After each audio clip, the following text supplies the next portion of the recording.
All right, we are live. Welcome everybody, Captain Gonzo, that flight sim channel, and indeed we are in the phenomenal Phenom 300, an airplane very close to Captain Flako and I's hearts. Sure, you guys tuned in yesterday. Captain Flako put us through some first impressions of this airplane that we are very familiar with because we used to build them. We used to work for Embraer at Melbourne. And so that was several years ago. Captain Flako spent a lot more time behind the Phenom aircraft than I did at Embraer. But we both had some pretty good exposure to this little light jet called the Phenom 300 by the Brazilian aircraft manufacturer Embraer. Anyways, guys, what we're going to be doing today is taking her up in NetJet's colors. This is one of NetJet's more prominent fleets right now, especially the light jet category. Obviously, it's a much more affordable option for people that can take those expenses right on their income, and they can be fractional owners of some time behind private jets. That's how it works with these types of companies. Anyways, guys, welcome aboard. What we're going to do is take a quick first impression look on our side. Again, Captain Flako gave us his side, so I'm going to do it now on my side. Disclaimer, I just flew this thing earlier this morning. I was awake at like 4 in the morning for God knows what reason. And I decided, you know what? Let me go and buy this thing and get familiar with it, or at least try to get familiar with it. But anyways, guys, let's take a closer look. So we've got all the static elements on right now. Inlet plugs, exhaust plugs, chocks. We've got gear pin. We've got pitot covers. Let's check the nose baggage. Yep, that looks spot on. Flako, if you're watching, hey Kappa, what's up, buddy? Good to see you. Flako, if you're watching, I bet, don't you get that smell when you open that nose here? Like, I can smell the material we used. I don't see the fasteners though, those conical fasteners that we use to tie those down or secure those. Anyways, guys, yeah, we're gonna be going through. And again, if you already saw this with Captain Flako yesterday and you were watching his side, I'm sorry, guys. I'm just trying to take a few moments to explore the airplane for myself. So let's go ahead and remove pitot. Let's get that gear pin. That's very important. Looks like the scissors are attached. That's good. Now, this is one part here that I am very excited about because I used to fuel these planes, right? And not only that I used to work them and build them, I got to work them on the ramp. And so this is exactly what I remember. It's actually pretty awesome. Yeah, Kappa. So I haven't done an FBO yet, but Captain Flako was walking me through it. He started fiddling with it yesterday. He spent a good amount of time trying to customize some things. So we're going to be working on that for future videos. Hey, RB Simmer. Hello. Welcome aboard. Thank you for being here. So yeah, guys, this fuel panel, very rudimentary in terms of how it functions. When the aircraft is powered off, you just flip the switch to battery. It'll turn it on, and then that way you can connect your single point pressure refueling hose here. You'll set the preset, or you can just take it all the way till it stops, which I think it's like 4,300 pounds.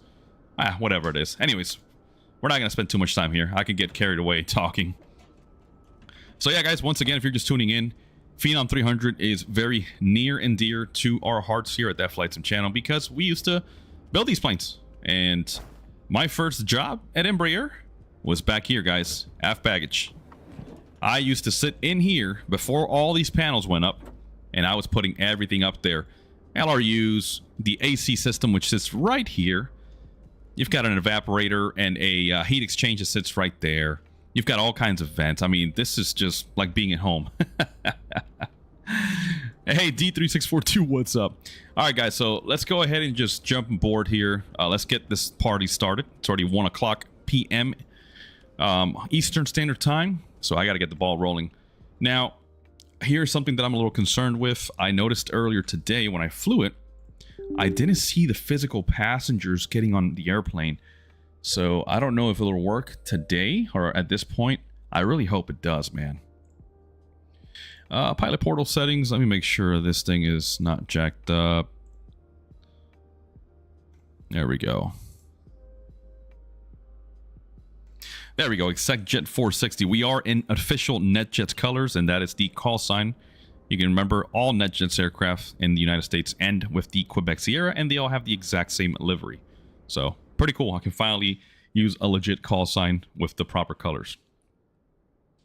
So here's the EFB, right? So we've got our pre-flight. You're checking everything. It's okay.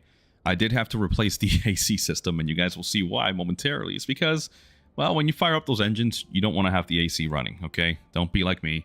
Don't make that mistake. And yeah. Capt is saying, yep, there's a fat-ass open lot on APA in the sim that's calling my name when it releases on Xbox. Oh, there you go, brother. Set up your own FBO. That's awesome. So you can see Palm Springs, Portland. We've got cruise altitude, flight level 430, showing 2 hours and 50 minutes. We might end up speeding that up. We'll leave this for a little bit later. Let's go ahead and just load instant. There we go. Got gas. There was a lot of sound in the background there. That was weird. GPU, let's connect it. We'll keep the chocks on right now. And you know what? It's time to phase out the music, guys. About to get into some real business. We got all passengers loaded. We've got everything we need here. So let's go ahead. Let's get battery 1 and 2. We'll wait for everything to come online. Make sure everything is good. There we go. We've got solid MFD. 2 good PFDs. AHARS is doing his thing. We'll hear the TOS system okay, if I remember correctly. And you can see we have electrical power available. We're going to go ahead and press that. Now the GPU is in use. We should see GPU connected on the CAS. Good. TOS test terrain awareness system is still our terrain alert warning system, whatever it is. I like to hear it though when it says TOS system test okay. Let's go through our init, guys. Let's go. Everything is still... No, I don't want my flight plan. Is it in there already? Come on, don't do that. That bothers me. I want to put everything by myself, man. No, I disabled that. All right, we'll check it anyways. Oh, we got passengers on board already? What? Okay, let me just do a welcome PA, which I don't know how, if I can hear that. Let's go voice data recorder. There we go, testing. TOS system test, okay. There it is. Okay, let's get our fan on. There we go, get some airflow. Cool. Okay, that's all ready. TOS test, here we go.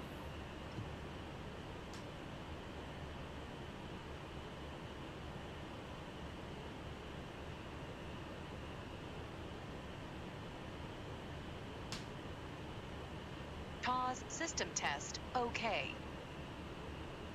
Hey, D3642, I'm going to check that out, man. Thank you for recommending that. Fly Shirley, huh? That is, I never heard of that one, so I'll definitely have to check it out. Traffic system test passed. Cool, there we go. TCAS test is good. Let's go next. Outside air temperature, let's look at what our weather is like here. I can always pick up ATIS, but I can just do this as well. This is going to take a while, too, to get used to, because you see I'm zooming out. There we go. So, departure from Palm Springs, 330 at 5, 10 statute miles, cleared 27 degrees, and altimeter 3000. So, let's go ahead and set that up right now.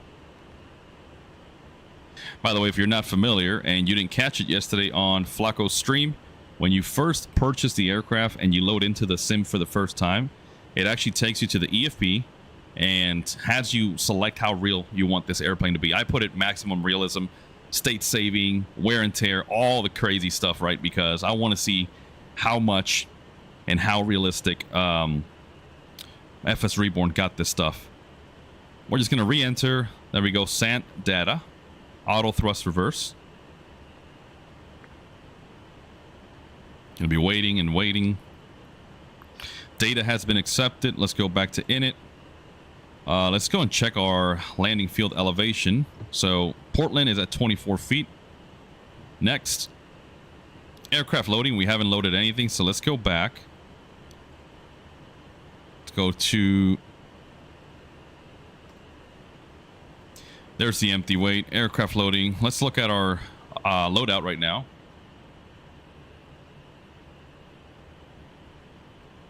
Where is it? So pilot's 280 pounds. Yikes. That's a... I mean, I'm not too far off from that, to be honest. I'm like 240. So I can't be talking too much. So we've got 3 packs, all 175 pounds. So passenger 1, 175. Passengers 2 and 3, 175.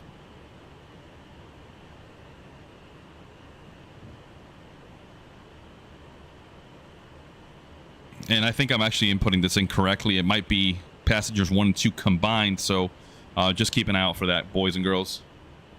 What else? What do I need? What do I need? Cargo. We've got 165 pounds. Okay. Put it in the aft baggage. That's where it makes more sense. Catering. We'll say we've got about 10 pounds. That's a lot of catering, but toilet fluid. Oh, there we go. Import. There we go. So it did combine the weights. Okay. Let's do fuel on board synchronize. So just about 4,000 pounds. Taxi fuel, I don't know. We'll probably burn 150 pounds. I don't even know, man. Fuel reserve 167. That seems a bit low, man. I'm going to go with 250. And even that is sketchy. Hold time 45 minutes. So we'll do summary. And there we go. We've got our information we'll need. D. Oh, hey, what up, Prime OG?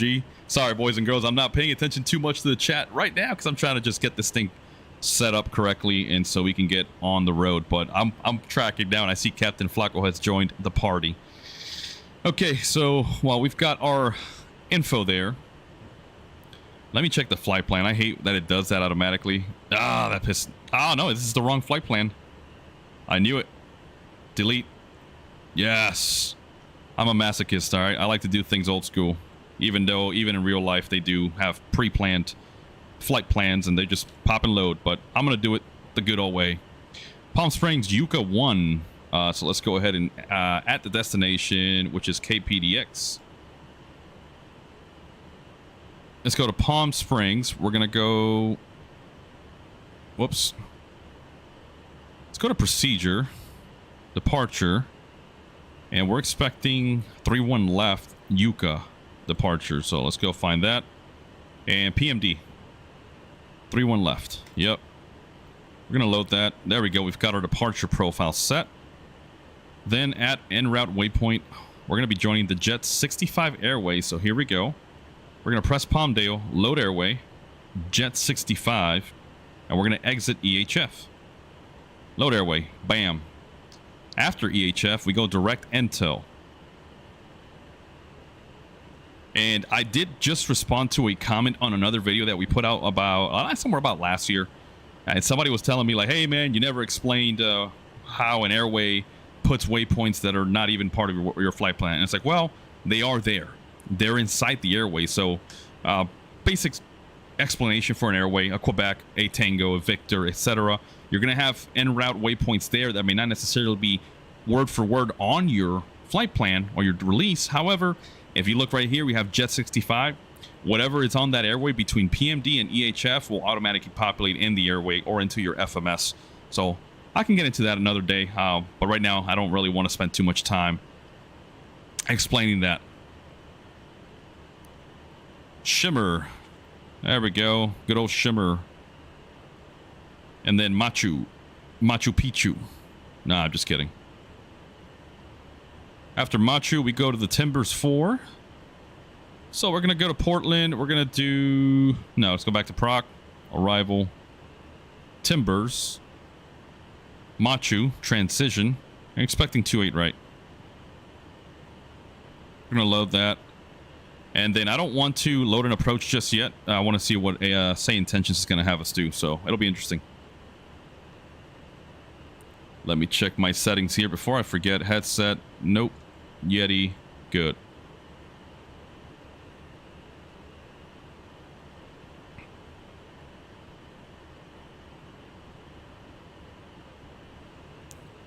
All right. So that's good.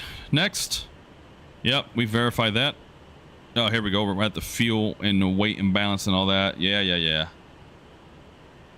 Okay, Palm Springs 3-1 left. CG, it's already pulling it. 24.6, 24.7. Yeah, why not? Weather, we're going to load METAR. All right, we got everything loaded. There's our slope. Takeoff config, flaps 1. Runway alignment, 0. Accept takeoff speeds. There we go. So V1 and rotate at 104. V2, 114. VFS, 130. And we have the speeds? Yes, we do. There they are on the PFD, boys and girls. Pretty nifty. So that's said and done. Takeoff. Well, we're not going to set up any landing speeds just yet. But I think we're good. We're going to accept initialization. Boom. We're good to go. Weight imbalance is within our performance envelope for normal category. We're good. All right. Well, let's get ready to fire up. Oh, yeah. I got to load my passengers. Well, they're already on.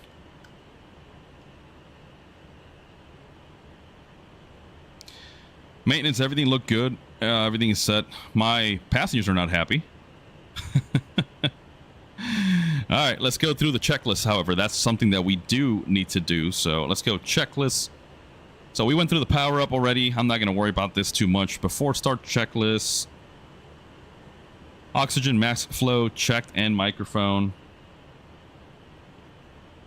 Oh, it doesn't work? Really?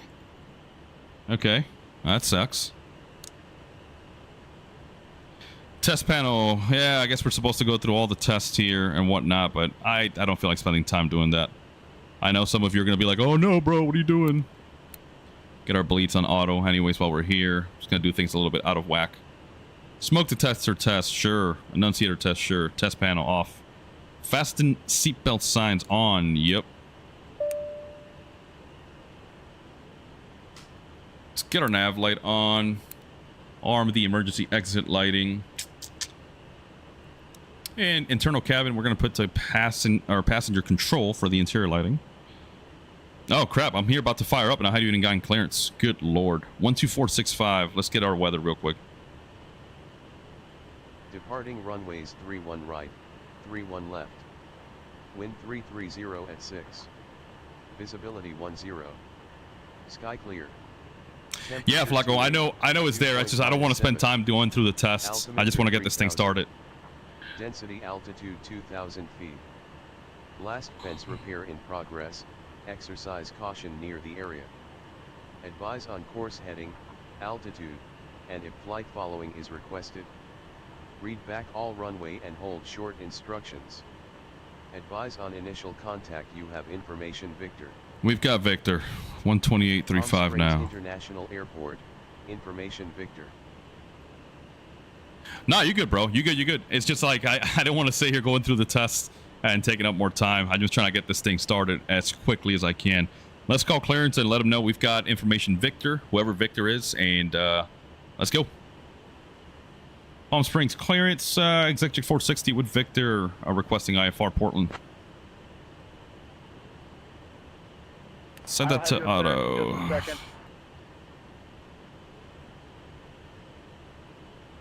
Yes, sir, I did.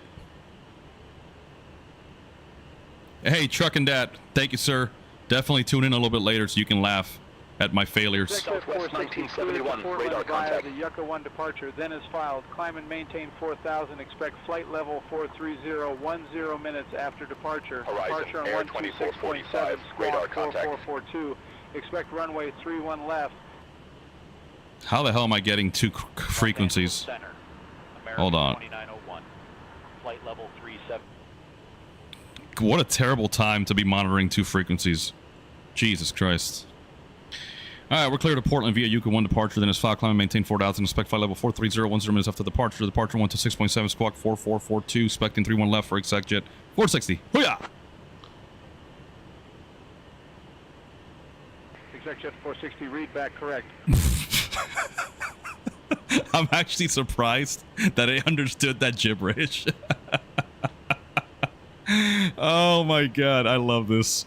Yeah, Flako, I tried out the SI radio this morning too, and it was, you can tell it's different, but I was pissed because they had me at flight level 300 with like 20 miles to go to the airport, so I had to like dive bomb to get down. That was hilarious. All right, let's go to ground 1219er. Let's get this party started. Transfer that. Let's step outside, do our before starting check. So parking brake is on. Let's pull chocks. Primo G saying, hoorah! Look at that GPU, man. That GPU is sexy. Oh, look at the luggage. Oh, that's cool. Yep, you're going to hear that little fan in here going from the, not the heat exchange. I think that's the condenser. Heat exchange is over here on this side.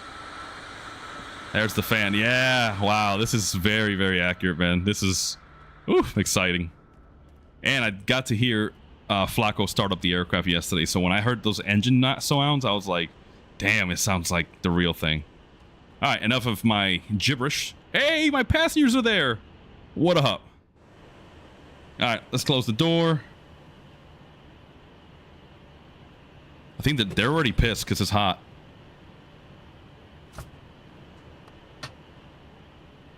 Let's go. No, D3642, I have not built my own FBO yet. Captain Flako did. So I'm going to have to ask him for some pointers a little bit later today or whenever we have the chance. Okay, fasten seatbelt signs is on. External lights as required, indeed. We're going to set one of the engine start switches to run here in just a second. That'll get the rotating beacon on top of the tail going. Emergency light switch has been armed. Fuel quantity and balance checked. Yeah, we've got 1965 even. 3,900 pounds. I like it. Oxygen pressure for dispatch. So we're going to go here.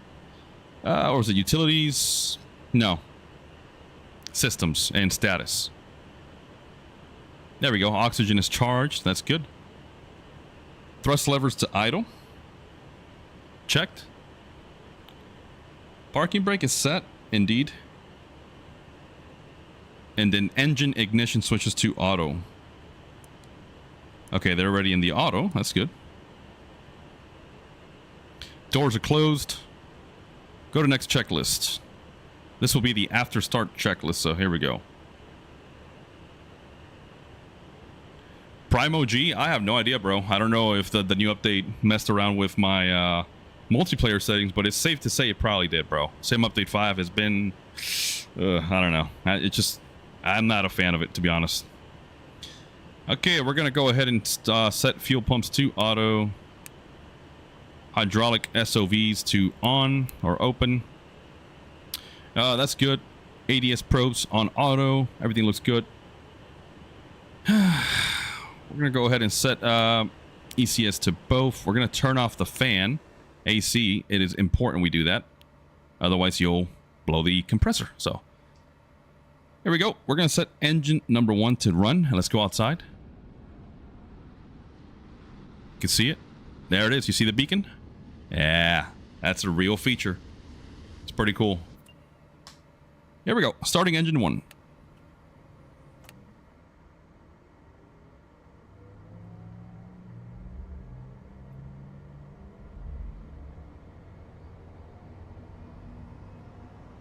Okay, hydraulic pressure's coming up. ITT looking good. N1 and 2 looking good.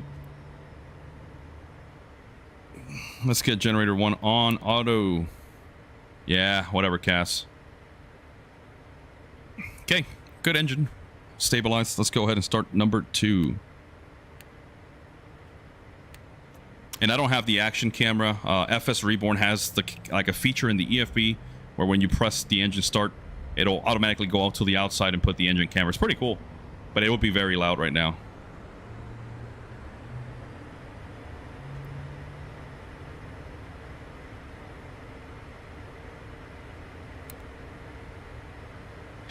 Okay, bleed 2 is off. Uh-oh, that's not a good sign.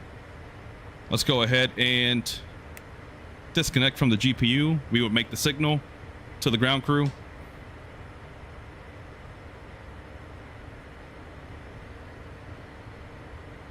There we go. GPU's removed. All ground service equipment is out of the way. My passengers are okay. Let's get the AC back online now.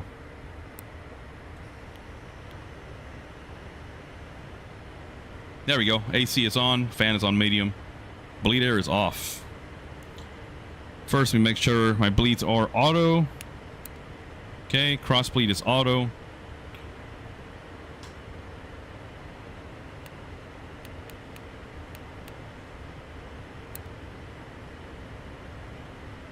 Well, that bleed number 2 off cast message is a little bit alarming. There we go. We got bleed air on now. That's a good sign. Okay, after start checklist, GPU disconnected, electric emergency button, push in. Let's go ahead and do that now.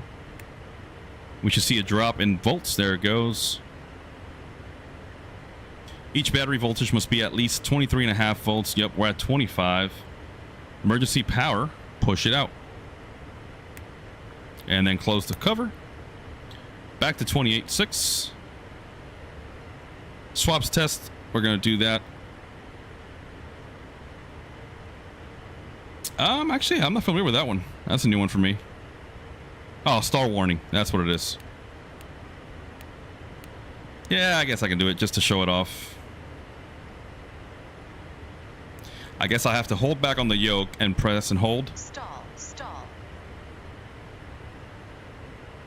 Stall, stall.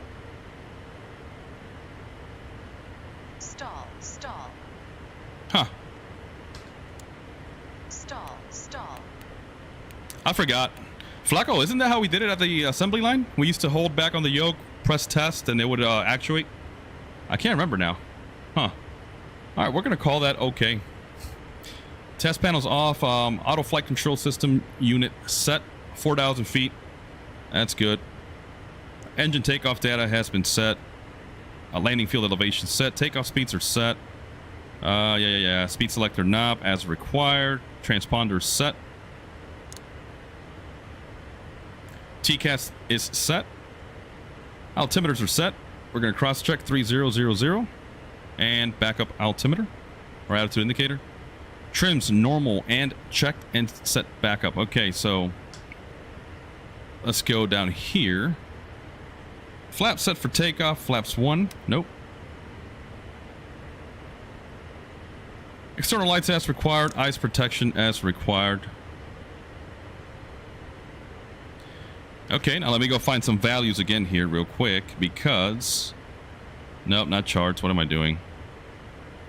This is where I got lost in the sauce earlier.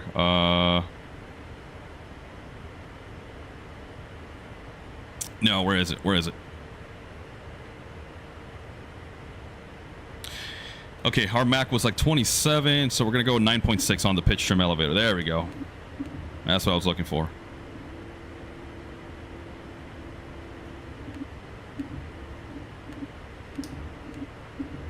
It's a lot of travel on this trim, by the way. There we go. 9.7. We'll do 9.6. Cool. We're set there.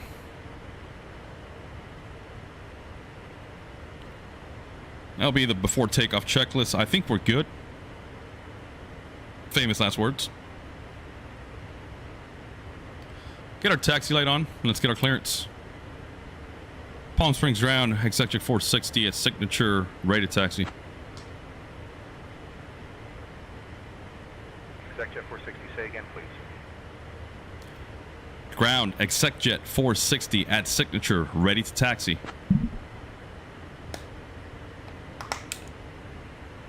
Executive 460, runway 31 left taxi via Whiskey 2, Whiskey Alpha. Whiskey 2, Whiskey Alpha to 31 left for executive 460. Parking brake is off.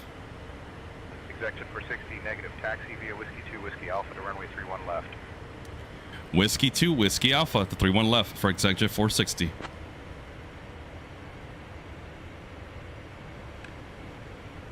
Clear on the right, clear on the left. Or backwards, actually.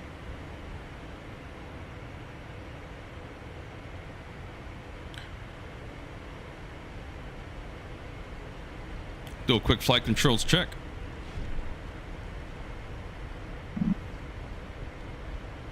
Cool. And then what we can do as we taxi out, I've got the before takeoff checklist ready to go. And if you are just joining the stream, guys, welcome aboard. We are about to depart Palm Springs here and head up to Portland aboard the FSReborn Phenom 300. This is my second flight after my first one earlier this morning, and hoping I can do a little bit better than I did this morning, because I felt like I got behind the jet a little bit. So we'll see. This thing is like a bat out of hell. There's Whiskey. We're gonna make the left and right.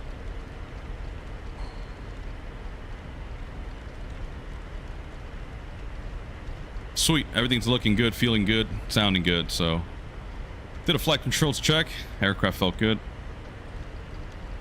Before takeoff checklist, let's do the takeoff config. Takeoff okay.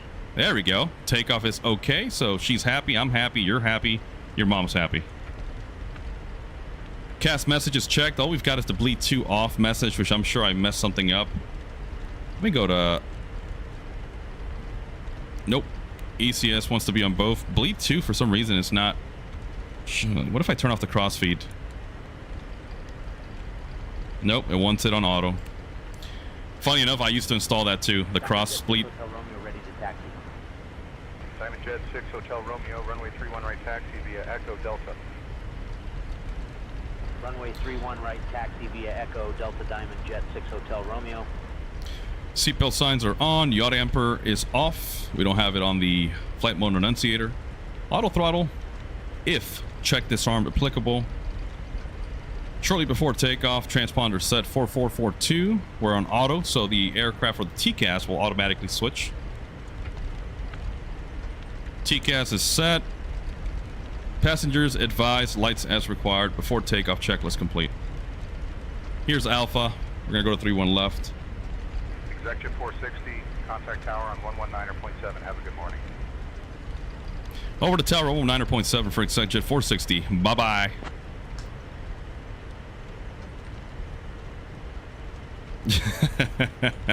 Yeah, D3642. I'm sorry, I got a little carried away there.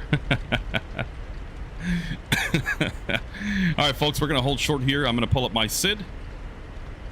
The yuca. If you are Hispanic like us, yuca is some yummy food. Let's go over to tower. Southwest 3960, ready for push and start. Oh, that's loud. That's annoying. 119.7. 126.7 is our departure. We're gonna enter it and leave it on standby.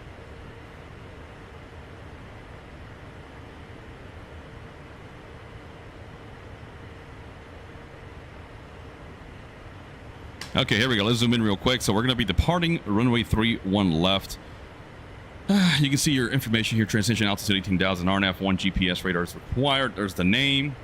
31 left. We do have takeoff minimums there. Standard with minimum climb of 500 feet a nautical mile to 977. Trust me, the Phenom 300 is a rocket. It'll climb, no problem. Then a minimum climb. Holding short 31 right, ready for departure. That's awfully loud. 455 per nautical mile to 5,900. Right, winds 330 at 6, cleared for takeoff. Climb on heading 310 to 977, then direct Phenom. 31 right, Diamond Jet 6 Cool. Hotel Romeo. And we got to be at or above 2,900. Max 230 knots. Irish at or below 9,000. Yucca at or above 8,500.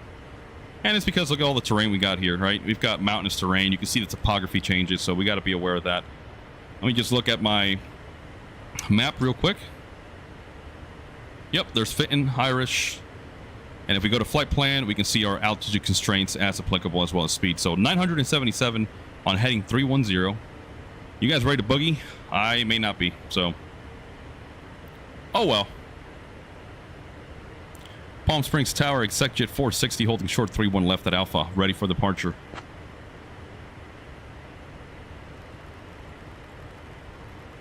Executive 460, Palm Springs Tower, runway 31 left, winds 330 at 6. Fly runway heading, cleared for takeoff.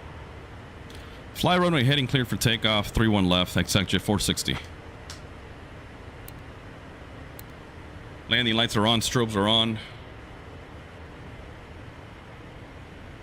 One quick scan. Diamond Jet 6 Hotel Romeo, contact departure. Safe travels. Let's go. Departure, Diamond Jet 6 Hotel Romeo, see you. We're gonna arm heading mode for now. We'll do flight level change. 200 knots, yeah, why not? I'll be aggressive though.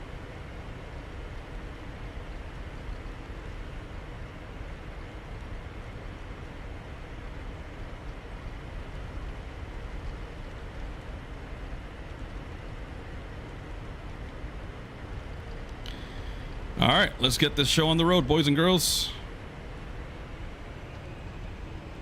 Engine stabilizing. Let's go to takeoff power.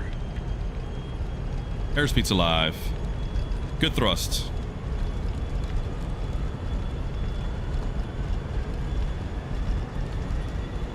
And rotate. Positive rate. Gear up. Let's go heading 310. Remember, we're on runway heading until otherwise vectored, so we gotta maintain that. Let's reduce power to climb. Following that flight director. Clean the flaps. High speed, high speed, high speed. Yeah. I'm cleaning the flaps up. You'll be okay, girl. You'll be okay. Over to departure for executive 460. See how quickly this thing picks up speed? Palm Springs departure, executive 460, crossing 2,600, climbing 4,000, runway heading.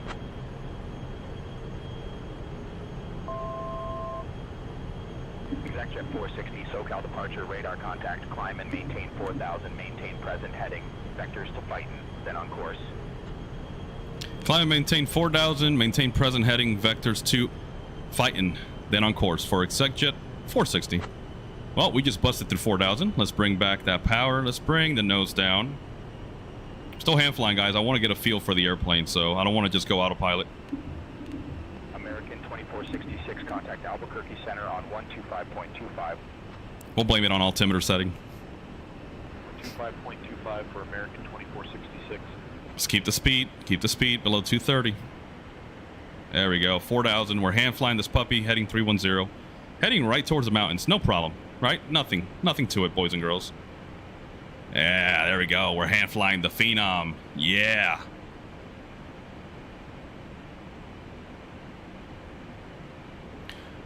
Departure. Executive 460, climb and maintain flight level 210. Climb and maintain flight level 210 for executive 460.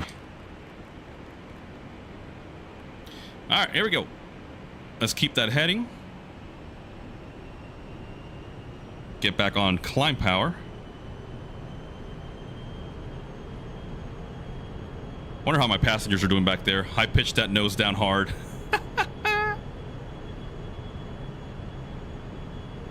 Okay, so now let's go to manual on the speed. Let's go about 220 on the climb. 225, why not? Autopilot. Flight level change. There we go. Heading mode is armed. Now she's going to pitch. Maintain that heading. Cool. We're looking good, guys. All right. After takeoff checklist, climb checklist, landing gear up. Checked up. Flaps 0. Thrust levers, continuous climb. Yep. We're in good. Winds are a little hairy. Auto throttle as desired. Speed selector knob. Set. Manual. Altimeters set and cross check 3000. Good. Yacht Emperor is on. You can see it right here. Fasten seatbelts as required. Keep them on. External lights as required. About to cross 10,000. Let's turn off the taxi landing lights. Weather radar. Oh yeah, I gotta turn that on, although it looks pretty clear for now. But I'm gonna keep the seatbelt signs on, guys, because we're over mountainous terrain. So I don't want my passengers, you know, getting hurt. Airspeed as required. Windshield heat 1 and 2 switches as required. Not necessary. There we go.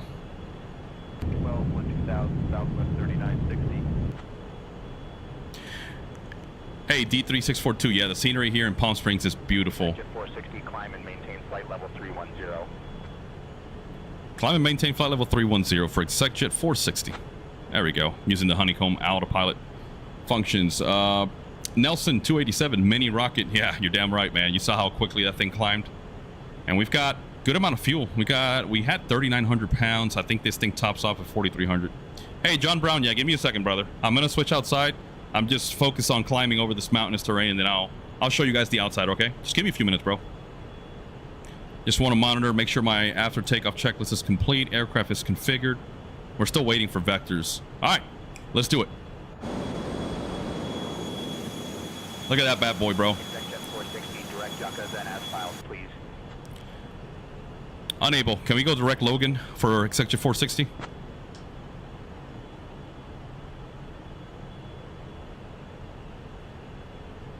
Executive 460, direct Logan approved. Climb and maintain 43,000. Okay, direct Logan approved. Climb and maintain flight level 430 for Executive 460. I like that. I like the fact that I told them unable and they were able to comply with that. Flight level 430. And the reason being, guys, I was already a beam Yucca, so it made no sense to cut all the way right to then make a left. I was like, nah, man. In fact, I could have asked for direct Sogi. Oh, well. Lessons learned. Oh, above transition altitude, standard. Standard, and let's go standard. There we go. Nelson, Garmin is, it's awesome. I think it makes it very easy for aviators to, whoops, wrong button on my remote. I don't like the G3000 as much as I should. I like old school stuff, man. Like for me, a GTN 750 or even the G1000, which is what I'm flying in real world now, it's more than enough, right? The G3000 just takes it a next level. You have everything integrated digitally. It's cool, but it's not my thing per se. But we'll get to that in a minute. Let's go outside again. I know Mr. John Brown wants me to showcase the exterior.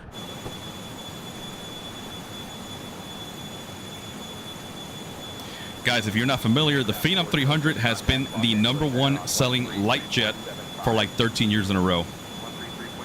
Look at this thing. It's just beautiful.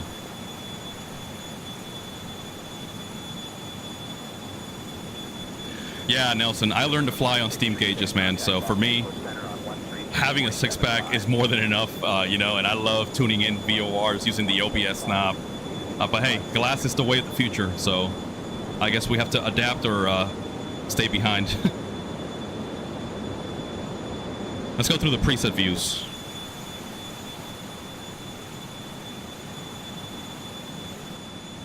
Look at that.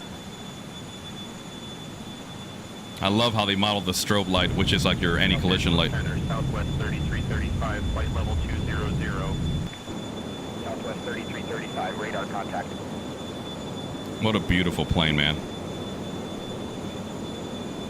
Southwest 1983, contact Albuquerque Center on 126.45. 126.45 is Southwest 1983.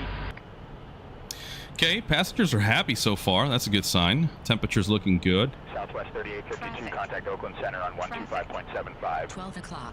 Low. 9 miles. Okay, traffic. I'm looking for traffic. 75 for Southwest 3852. Good day. Okay, traffic's no factor. He's 1,300 below us. We're climbing like a bat out of hell. We're good. Los Angeles Center, American 2466, flight level 250. You guys saw how quickly when I heard the TCAS alert. Radar contact. Woof. That had me a little nervous. We're good. We're good, guys. I flew yesterday between Daytona, around that area, and I had to...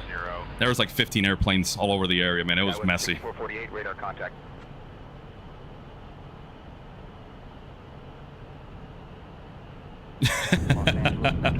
Nelson, I totally get that, bro. Yeah, V1's channel is awesome, man. I love watching his videos. So, and I feel the same way, man. I'm an old school guy, but it's just the way everything is now. A lot of the flight schools and rental aircraft are glass equipped. Delta 1434, flight level 300. Delta 1434, radar contact. I gotta reduce comms a little bit, man. That background noise is a little bit annoying. Los Angeles Center, Volaris 300. D3642, yes, it is difficult to find traffic in real life unless they're like right in front of you and they're turning. When the aircraft turns, they expose their top side and their wings, right? So you can see more of that profile. You'll see the the sun glaring off of it, but sometimes you see it on TCAS and you won't see them until you're like within 2-3 miles, and that's when you have to maintain visual separation. Obviously, let ATC know if you're on instrument flight rules and let them know, hey, we gotta deviate. But typically, if you're under approach control or center, they'll try to maintain that separation. That is their primary job. But there's planes that sometimes are not talking to anybody. They don't even have ADSB. They don't have TCAS, so they're just up there in the blind. It's crazy. Southwest 2045 radar contact.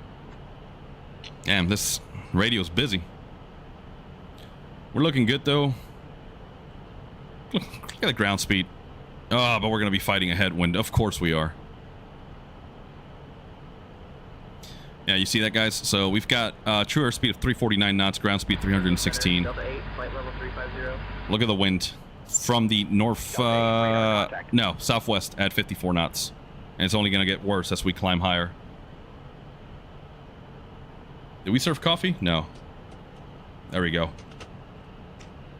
Hey, tray tables are going up. Oh, the cabin's a little messy. Uh-oh, they're not going to be happy. But yeah, check this out, guys. If you haven't seen this, you can open up your coffee mug here. Will it actually show any coffee? No. That would be cool if it actually served it. What do we have here? Dishes. Is this a little microwave? Oh, no, just glass. Flako, if you're still watching, before you left Embraer, I don't remember if at the time when I left, we were just starting to introduce Keurigs, right? Keurig coffee makers, and didn't they have like little air fryers or something like that? I could be wrong. No, we've got magazines and books. Can I close this? Uh-oh. I broke it. Look at those little cups. Oh, Pepsi, Coca-Cola, Mountain Dew, Fizz, right? Delta 8, contact Albuquerque Center on 135.15. That should be a nice tray. Over to Albuquerque Center on 135.15. Or trash. Delta 8. See what we have here. Oh, we got some liquor. Look at that. The Flightmore drinking clouds. Let me take a drink, man. Come on. There we go. Cola King. Peppy. Big Stripe 1180, contact Albuquerque Center. Yeah, yeah, Flako. Didn't we start showing these airplanes out with Keurigs? Or was it just a NetJets thing? I could have sworn I saw the Keurigs. Thanks for the help. Oh, Theo, what's up? Captain Gonzo saying hello to my uncle watching over there. 490, contact Oakland Center on 125.75. Look at the catering. So long. We'll serve catering in just a bit, boys and girls. Let's see if once I do that. Los Angeles Center, SkyWest 5230, flight level 260. Oh, that's cool. Look at the coffee. SkyWest 5230, radar contact. All right, guys. You know how I am. I always have to use the lav. So let's go in here. Do we have potable water? No. I love the decoration. Oh. Hey, there's the tank. Yep. Towels. Wow.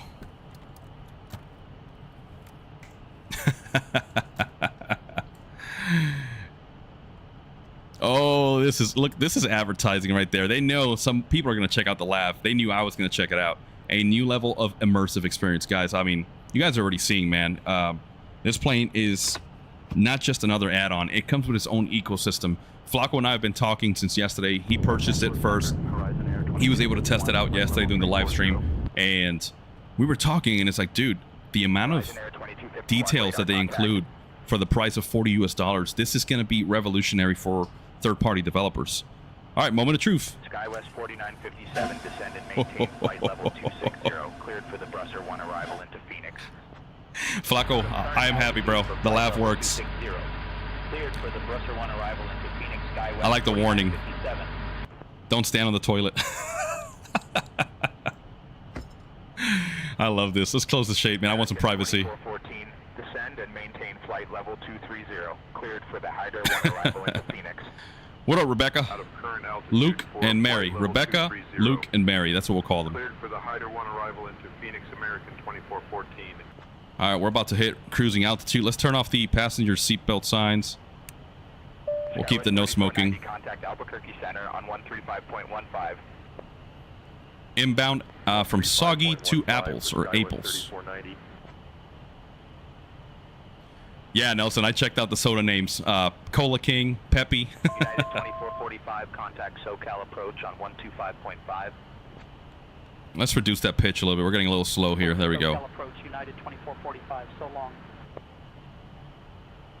Uh-oh. Passengers didn't like that. Callista. Okay, I got the names wrong. 43, contact Oakland Center on 125.75.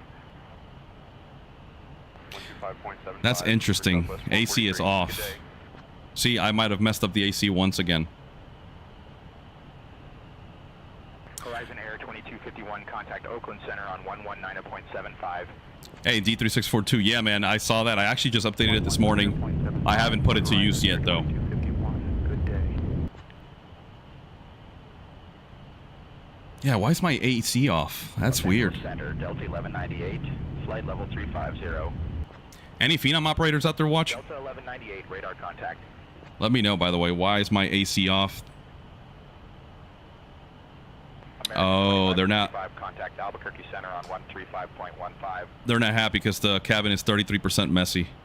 135.15 E American 2565. See you. Managing bills at your FBO. Yep. Los Angeles Center, Alaska 1326 17000. Flako, so I'm noticing that background noise from Sane Tensions with the SI radio feature. It's a little annoying, man. You can hear a lot of that, like, clutter, or almost like they had the cockpit windows open. I don't like that. 2565, contact SoCal approach on 126.7. Okay, let's see if we got anything on the weather. For American 2565. Good day. Where is it? No, I think it's in systems. Contact Albuquerque Center on 126.45. We'll keep the status page on right now. Delta ACU. Good cabin press. We've got a differential of 9.3 psi. Cabin altitude of 6,300 feet. That's good. Speed's coming up.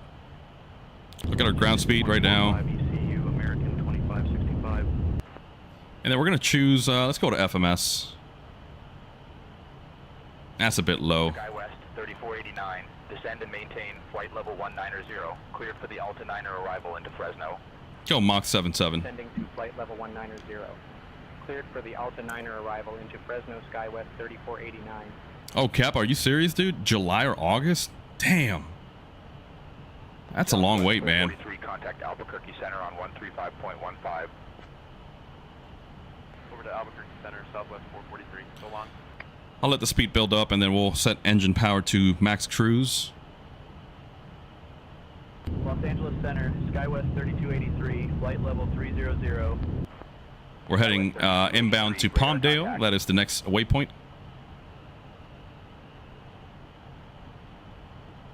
Delta 523, contact SoCal. Keith, 4048 saying, would be a must-buy if I didn't have the Citation 10, unless its flight model is far superior, bordering on phenomenal.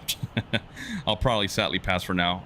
Honestly, I had this conversation, like I said earlier, with Flako, and yeah, Flight Effects still has an edge up against FSReborn, but keep in mind this aircraft's only been out for what, less than 24 hours now? So yeah, we got to give it time to mature, but I will say the airplane has just so many features that are just unique, right? You get an airplane that's truly alive. If you set the realism to like constant state saving, wear and tear, you're gonna have to maintain this aircraft and keep an eye on your engines, generators, hydraulic system, environmental control, everything. So you do have that leg up against Flight Effects. But for me, the Citation 10 is my absolute favorite aircraft and add-on for Flight Sim thus far. And I still prefer it over the Phenom, obviously for performance, obviously greater gross weight. You can carry more weight, more speed, more fuel, etc. It isn't as advanced as the Phenom 300, right? We've got functioning circuit breakers here. You got systems that can fail. But for me, the Citation 10 still excites me when I fly it. The Phenom 300, I was telling Flako, I'm just like, I don't feel that excitement that I thought I would, even though I physically put this aircraft together. Captain Flako and I spent years of our lives working at the manufacturing and assembly line in Melbourne, and we put everything together. I used to work avionics. I did hydraulics. I did a little bit of engine stuff, very little though. That was a whole different department. But everything else, I was there. Flako was there. He did a lot of the interior work. So he knows every screw, every panel that's in this airplane right now, especially in the cockpit. We're very familiar with it, right? And so I expected to fall in love with the airplane. And yeah, and Keith, the Citation 10 has reverse thrust. Yeah, but you don't need reverse thrust on the Phenom. This thing comes in pretty good speed, and you can brake no problem with the speed brake. But yeah, I get you, bro. Let's go to cruise power. There we go. N1 showing cruise. What's our fuel flow right now? 496, about 500 pounds per hour. That's pretty good. Delta 615, radar contact.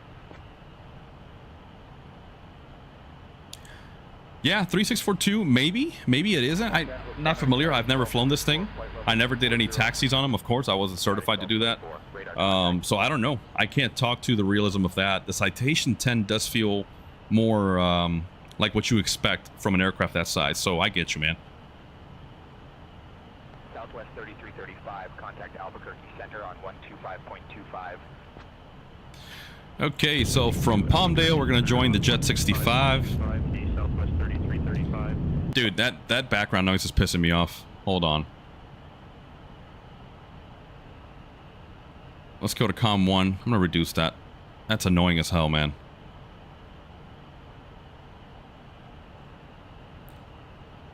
Okay, there we go. Captain Flako, the Phenom has functioning FADEX. I don't know if the Flight Effects has that. Like, they work, or like they took the time to model the FADEX system behavior on the Phenom, which is, I'd say, Phoenix level type stuff. Yeah, absolutely.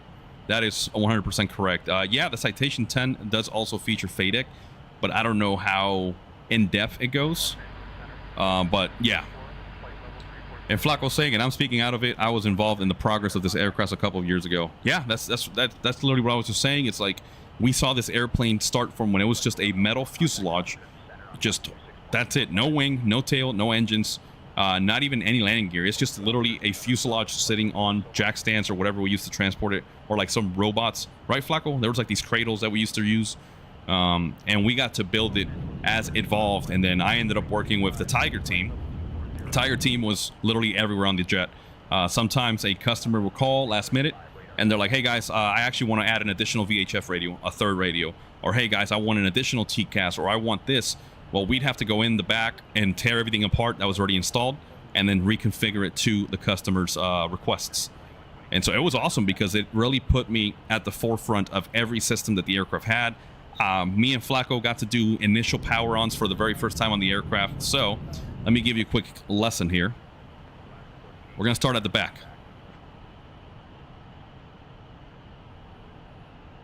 Yeah, Flako, I got you, bro. Because I remember Raul, I think, he reached out to you directly, right? Or was it somebody else? So right here, guys, behind this panel or this cover, we've got the pressure bulkhead, obviously separating the unpressurized area, which is the aft baggage, and the pressurized hole here.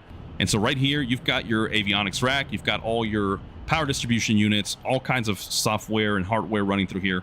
And so we used to go in there, make sure everything was plugged in, and we would connect the GPU inside the hangar and then do the initial power on to troubleshoot the aircraft if there's anything busted up. Sometimes we spent weeks chasing a bad LRU, which is just a module, and it turns out it was just a piece of safety wire shorting out one of the pins or something, you know. So we were very involved in this process. This is the latest generation though of the Phenom, so it didn't look quite as advanced or as modern when I was there. But keep in mind that NetJets specifically had their own interior options that they would choose, and so they would ask us to build it a specific way. Flako, correct me if I'm wrong. FlexJet had their own interior, and then of course private owners would customize it as they pleased. So this is not the definitive one-way ticket, you know, interior layout of the Phenom 300. This is just one of the options available. Like, I know there's another option that replaces this seat, and it has a little bench here, right, Flako? And then underneath here, you've got your divan rack, right? With your in-flight entertainment and all that kind of stuff. And by the way, speaking of, let's showcase that feature right now.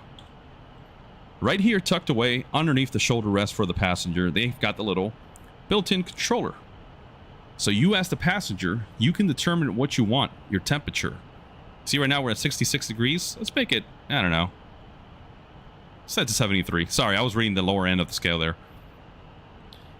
You can see settings, backlights, you can have them on and off. Audio, I wonder if this actually works. That would be crazy if you can actually play audio. I'll have to look into that. Background images, orientation of the user interface, content upload, maintenance. No, that doesn't work. But yeah, right here, this is one of the latest versions that the Phenom 300 has. They've done a great job modernizing their latest models of aircraft, including the Praetor lineup, which is the mid-size aircraft that is akin to like a Challenger 300, 350 family. And so those airplanes are even more advanced as far as I can tell. But remember that the purpose of the Phenom 300 is to serve that budget-friendlier market, light jet, where single pilot operations is allowed. And if a private owner just wants to fly himself and his family around, or his friends, yeah, that's perfectly legal. Keith is saying, waiting to see what the upcoming Falcon 50 will bring. Yummy, fingers crossed. Me too, man. The Falcon 50 is a beautiful, beautiful tri-jet from Dassault, and I can't wait to see it when Contrails finally releases it and it makes it available for us simmers. I actually was watching a video of, what's that guy's name? Swiss 001, that goofball. I always watch his channel just to laugh because he does some dumb stuff, but I find that entertaining, believe it or not. I'm not talking down on the guy. He's a very, very prominent name in the flight sim community, but yeah, man, it's freaking awesome. And he was trying out the Falcon 50 at a private event. It must have been a few weeks ago, maybe a couple months ago, who knows. And it looked good, man. It looks very, very good. It's a older jet, but it's very, very awesome, and I can't wait to get my hands on it. And hey, who knows? Maybe, was it Nelson? Nelson, were you the one telling me you also appreciate older technology? I think it was Nelson. Yeah. So yeah, I think Nelson and I are going to enjoy that airplane. And by the way, Nelson, I just saw your question from earlier. You were asking if you think this is on the same level as Citation 10. Yeah, in its own way, I think it is. In terms of systems depth, functionality, and realism to its real-life counterpart, yeah, I think it's on there. Because again, the Citation 10 is not really study level per se. It has just enough to make you think you're there, right? Because you don't have circuit breakers, you don't have to really worry about much, as long as you understand your procedures, how to set the mech do, how to fire up the engines in the correct order. That's pretty much all you need. And the flight guidance computer, which is the autopilot, is a little bit more primitive compared to what we have here. I think this is the GFC 700 from Garmin and the G3000 suite. So obviously more advanced, more modern. It's supposed to be easier, provide better situational awareness. But for me, the Citation 10 just holds a very, very close spot in my heart, man. I've always loved that thing. Flako, yeah, NetJets wanted all their interiors to be the same and more plain looking. Yep, and that makes sense because obviously it's just a fractional ownership fleet. So you pretty much pay, you buy in to own a certain amount of hours with that jet. And of course, the more money you're able to pay, the bigger aircraft you're able to fly on, the more hours you can get, the more, you know, obviously the more access you've got. But NetJets has this cool thing where, like, let's say you paid and you're under the Phenom 300 fleet and the aircraft breaks down, they are supposed to send a rescue aircraft, right, to complete the flight. And that could be another Phenom, it could be a Global, it could be a Gulfstream, it could be anything. Whatever is available in the area at that time and dispatch can send to you. So that is pretty cool.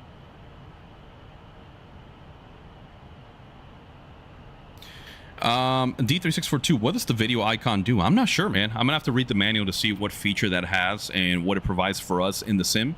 Maybe it's something that's in development, and maybe we can start blasting YouTube through the airplane as we're cruising, so that'll be cool. That's awesome. I didn't even know they had the PCUs modeled. Yeah, Flako. I saw that in the trailers, and that's why I discovered it this morning, last minute. I'm like, oh, snap, it actually works. It was pretty cool. Keith B4048, anyone tried JetCart yet? Equals...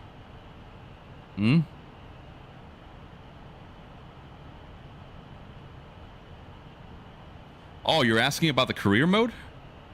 Oh, no. Jet cart. Yes. I want to say Trucking Dad. He's one of the guys that's always watching us. We text back and forth here and there. He told me about it. I have not tried it yet, but he recommended it several weeks ago, and I've failed to check it out. But yeah, that would be awesome if we can add the Phenom. Oh my God, my passengers are pissed, boys and girls. But why is this guy? Okay, so I'm gonna clean the cabin. Let's see if that gets their happiness up, because this guy is super happy. Isabella is anxious because she's connecting. That's not my fault. And Callista, executives, so she is not happy. And I think it's because my AC took a dump. I can't check out maintenance. Can I? Nope, because I'm in the air. Yeah, I'm gonna have to look at that. Flako, any ideas? Hey, JJ saying I love Jet Cart. I gotta check it out, man. Good to hear that. And Flako saying the Phenom is available for career mode. Yes, it is. And Gonzo, in the manual, each person has a personality and it tells you what they like. Ah, okay. So maybe if I serve snacks? There we go. So we're just going to put the cruise announcement there. But my AC is off. That's why I don't get. I don't know if that's like an auto feature above a certain flight level. Maybe that's what it is. The AC automatically turns off. You've got so much cooling air. You've got the ECS on auto and bleeds enabled. So it's just drawing that cooler air from the outside. But I don't know. Because I used to install the AC components. Everything from the condenser, compressor, heat exchange, all the tubes, the AC lines themselves. I used to put the Freon on them afterwards.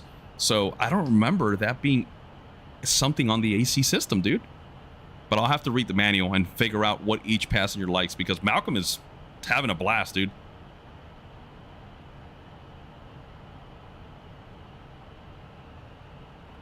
D3642, so I like barrel rolls. Can you do that real quick? Nah, I'm not gonna do that right now. I'm trying to make this a real flight, because I don't know if you know this, D3642, but at the end of your flight, your passengers will give you a grade, and it'll give you an average of how happy or pissed off they were, and they'll give you a reason. Like this morning when I did the flight, one of them was like, oh, the cabin was too messy, and it was too hot, it was unbearable. So that's what I'm trying to avoid, because right now the temperature is 24.5 degrees Celsius, which, if I Google that, because we don't do Celsius here, boys and girls, we do Fahrenheit.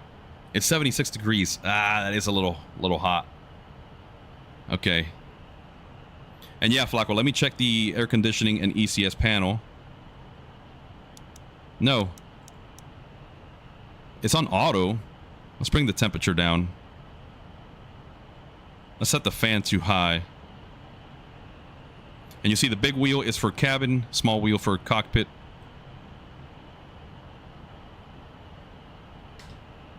Fan's on high. Let's see if that makes everything a little bit more comfortable.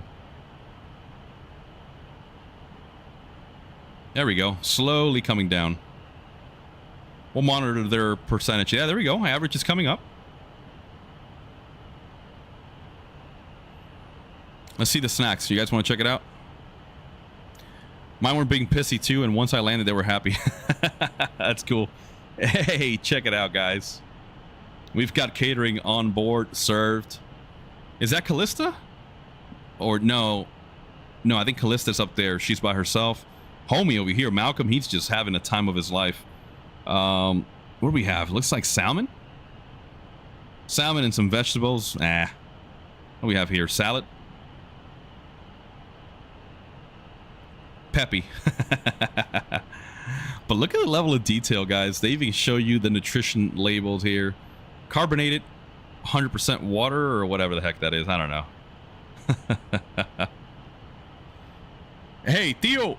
So Flako's dad is watching. The destination is Portland in Oregon. We're going to Portland International. Let's see where we're at in the flight. So we're still over where? California? Oh yeah, we got a ways to go. So I'm going to speed up the sim rate here in a little bit. Let's go outside.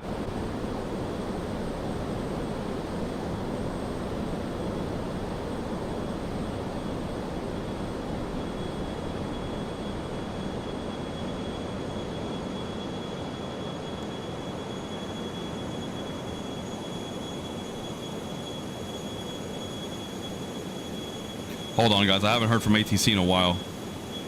Oh, snap. They handed me over a long time ago. Hold on, hold on. Whoops. All right, contacting Los Angeles Center 128375 for exec 460. Bye-bye. My bad. ATC would have been pissed, man.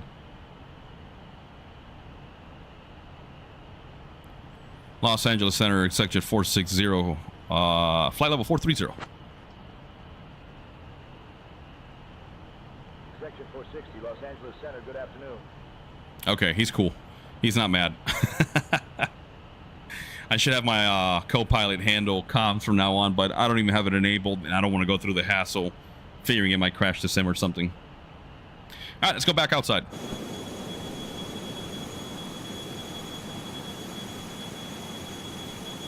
Look at this speed demon. Not really. Los Angeles Center, American 3224, flight level 240.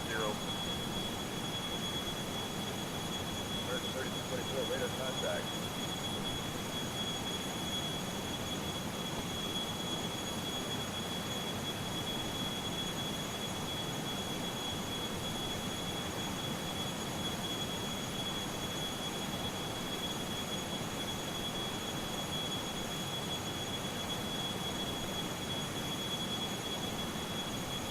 Good looking jet, man. It's a good looking jet, that's for sure. Delta 2541, contact Alpha 30 Center on 132.9er. 132.9er for Delta 2541, good day.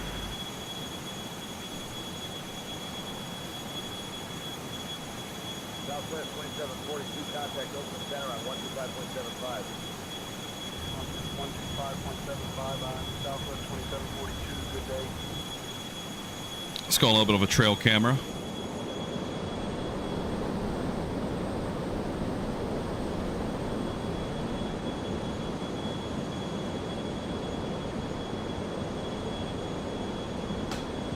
All right, let's see. We got to start getting our approach set up whenever we feel like it.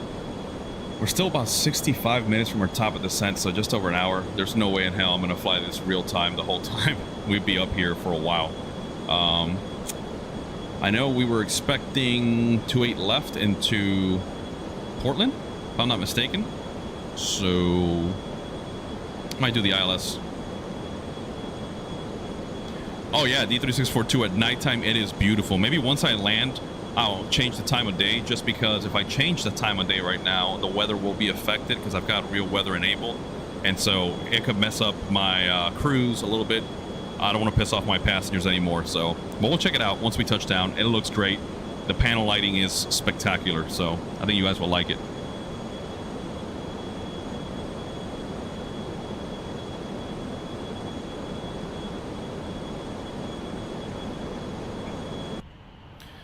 All right, what do you say, boys and girls? Let's speed this up.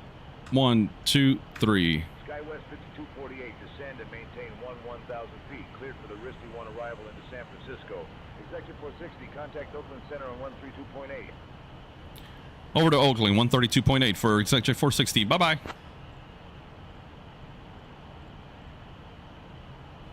Oakland Center, Executive 460, flight level 430. Executive 460, Oakland Center, good afternoon.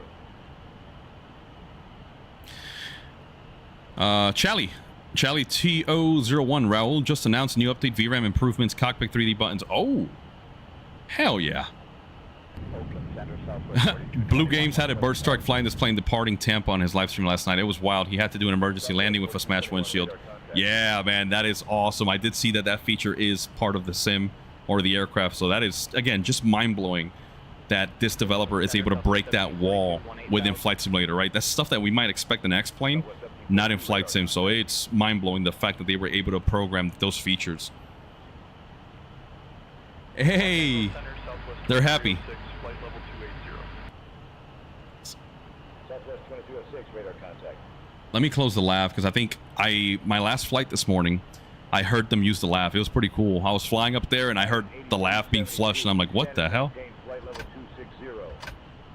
There we go. Leaving for flight level 260, United 8272. Cool fact, guys. So on this exact aircraft, my wife got to fly on it years ago. I was working for Signature, and she got flown up with the CEO at the time and several other people. She works for a corporate level, and she got to fly on the Phenom with like 6 people from corporate up to somewhere in North Carolina or South Carolina. I can't remember, but I was jealous, man. She didn't like it because she doesn't like flying, and I'm like, babe, you flew on a Phenom 300 on NetJets. Like, come on. Come on. How can you not like that? Charlie, thanks for the info. I will definitely make sure to keep an eye out for that update. And actually, I bought it through the sim marketplace, so it should update on its own, hopefully. All right, let's speed up the sim rate, guys. Let's get to our top of descent. I want to get things going. Southwest 2306, descend and maintain flight level 270. Cleared for the Pacific 3 arrival into Long Beach.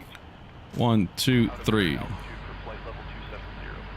Cleared for the Pacific 3 arrival into Long Beach, Southwest 2306.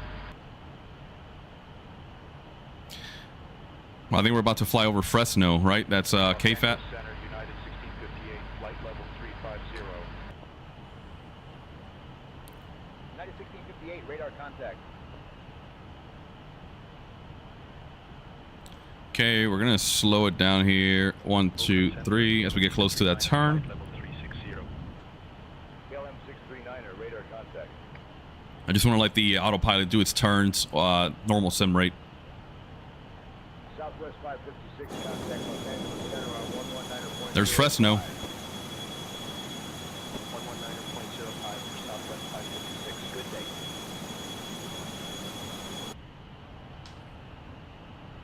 Frontier Flight 1093, contact Oakland Center on 125.7. There we go. We're gonna start making that turn. 125.75, Frontier Flight 1093. There it goes. And we're gonna intercept the inbound Oakland Center, Frontier out of Flight intel 1093, flight level 300. towards Shimmer, and we got a ways to go to cover that ground. Southwest 1742, radar contact.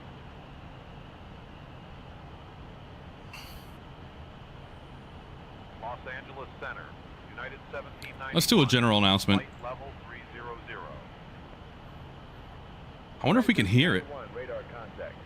This is the captain speaking. Just wanted to let you know everything is running smoothly. Southwest 4248. That's not suspicious. Why would you say that? Oh, since I used the lav, I wonder if I've already loaded it up. All right, here we go. 1, 2, 3. We're speeding up again. Let's synchronize that heading knob.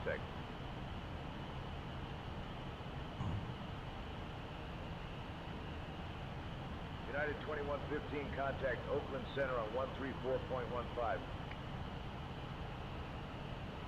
134.15 for United 2115.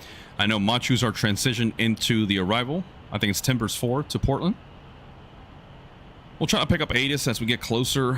See if we can pick it up. We're still a ways out. For ECU Air Canada 598.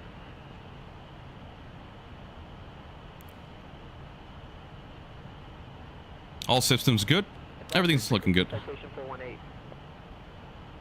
Getting a lot of bouncy here. A lot of bouncy. The autopilot's fighting for its life. 1, 2, 3. I'm surprised they haven't gotten pissed at me. All right, we're leveled off, holding speed. 1, 2, 3. Here we go.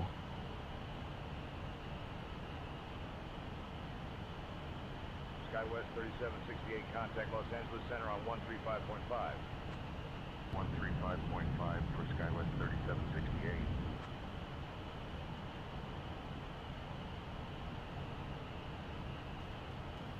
Bring it back down. Normal sim rate. Passengers are still happy. All right, and while we're here, while we wait for the turn, United 2318, radar contact. let's go to charts. Let's go back to our arrival of Portland. Los Angeles Center, Southwest 42. Timbers. We're gonna star it. Approach. I don't know yet. Let's have our airport info. Radar contact. Let's go ahead and run through that arrival. 1791, radar 8 is contact. 128.35. Let's go ahead and set that on our comm to 128.35. Oakland Center, Alaska 776, 18,000. And then we're not going to monitor just yet. We're still too far out. 776, radar contact. Okay, airport elevation 31 feet. RNAV 1, DME, IRU, or GPS. From city, it'll be an RNAV 1 GPS. Altimeter set in inches of mercury. Transition level, flight level 180. Radar is required. Caution, intermittent parajumping activity within 8 nautical miles south-southeast of the Flower in the vicinity of Skydive, Oregon, and Molino airports, at or below 17.5. City transition, ATC assigned only. GPS required for city transition. Contact Oakland Center on 119.75. 119.75 for executive 460. Hasta la vista.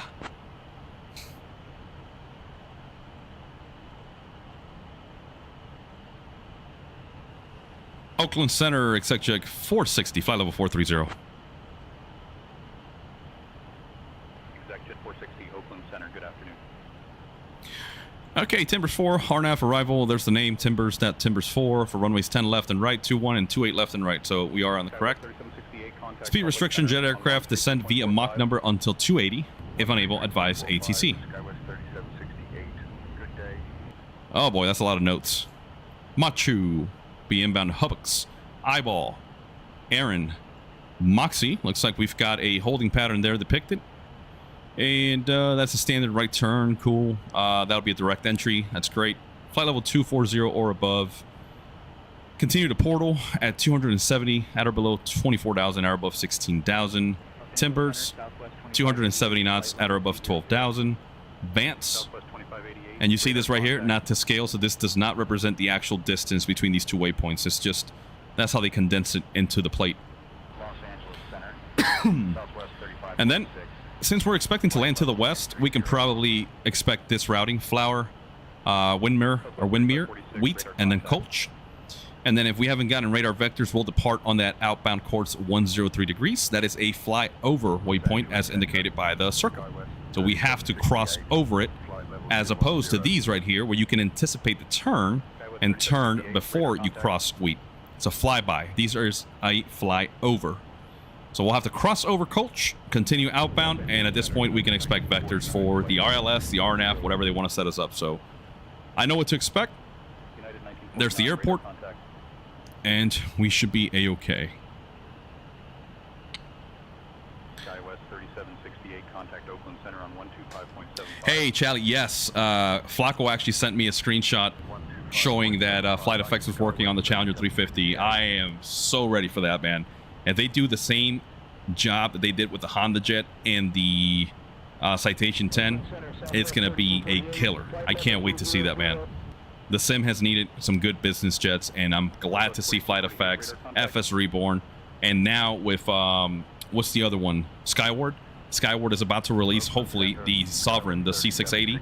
Oh my god, I can't wait for that thing, man. It's going to be a good year for us, guys. Okay, enough jibber jabber. Let's speed up the sim rate. 1, 2, 3. Got a lot of ground to cover. Oakland Center, Delta 2533, flight level 390. There we go. We've got altitude constraints, speed restrictions as applicable. American 2793, contact NorCal approach on 124.4. Switching to NorCal approach on 124.4. American 2793. Gotta love that synthetic vision. You can see all the topography below the terrain. It's awesome. Oh god. Radar contact.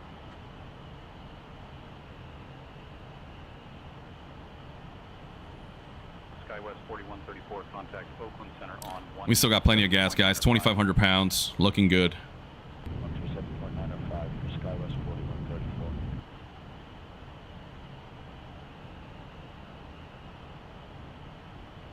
Come on, come on, come on. Southwest 3546, flight level 190. Let me check my VNAV real quick. Southwest 3546. Okay, VNAV is enabled, and top of descent 37 minutes away. Come on, let's keep going. Descent at 275 knots, Mach 0.7, 3 degrees. That's good. Transition level 18,000. Speed restrictions 250, below 10,000. And 200, 3,000 or below. Okay. 23. SkyWest 4689, contact Seattle Center on 128.3.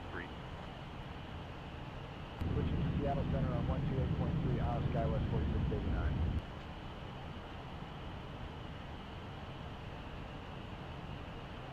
Come on, baby. Come on. 1966, descend and maintain flight level 2. Hang in there, baby.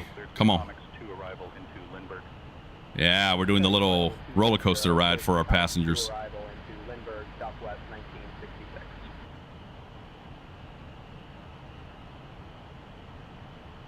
Los Angeles Center, SkyWest 6448, flight level 280.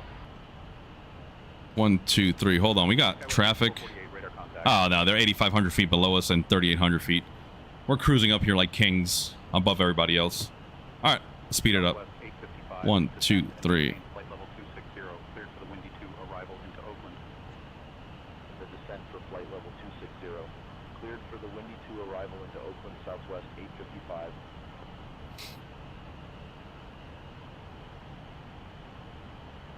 United 984, contact Travis approach on 119.9er. 119.9er, United 984. I'll probably slow the sim rate down back to normal within like 10 miles of Machu. Oakland Center, WestJet 1500, flight level 340. Got a direct headwind right now, 36 knots. Not terrible. Still doing 400 knots across the ground. I'll take it. 1, 2, 3. WestJet 460, contact Oakland Center on 119.9er75. Over to Oakland, 119.975 for exec jet 460. Oakland Center, exec jet 460, flight level 430.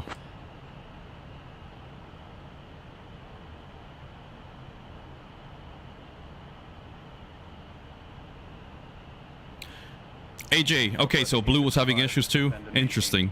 So yeah, I'll unfortunately I can't check out the VCS right now. Wait. Oh, we got a new controller. Okay. Yeah, I can't check it out while we're in the air, so I'll have to wait till we touch down, and at that point we can check if we busted it or if we have to replace it. All right, let's speed it up. For flight level 260, cleared for the Windy 2 arrival into Oakland, Southwest 855.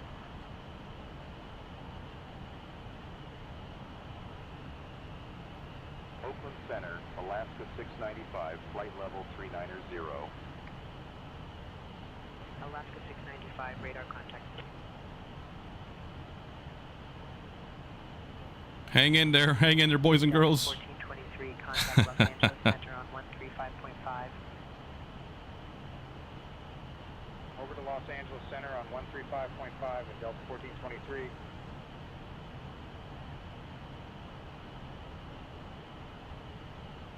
Southwest 3661. 1, 2, 3. Okay, so we're still 18 minutes from our top of descent, but we're getting into our transition for our arrival. Let me take some water. For arrival into Las Vegas, Southwest 3661.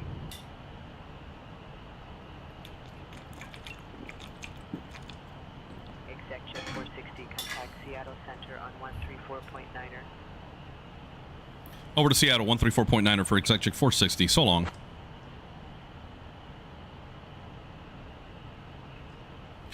Seattle Center, good morning. Exec jet 460, flight level 430. Exec jet 460, Seattle Center, good afternoon. Okay, cool. Let's make that turn inbound to Hubbix. Alaska 588, contact Vancouver. I'm going to bring up my descent checklist just to have it ready. Onto 135.0, the Alaska 588, good day. There's a turn. Let's watch that CDI, course deviation indicator needle. Swing towards the center. Obviously, we're nav FMS source. It'll capture and continue inbound. And this is an RNAV arrival into Portland, so obviously you need to be RNAV capable on your aircraft. The Phenom is capable of just about everything, pretty much.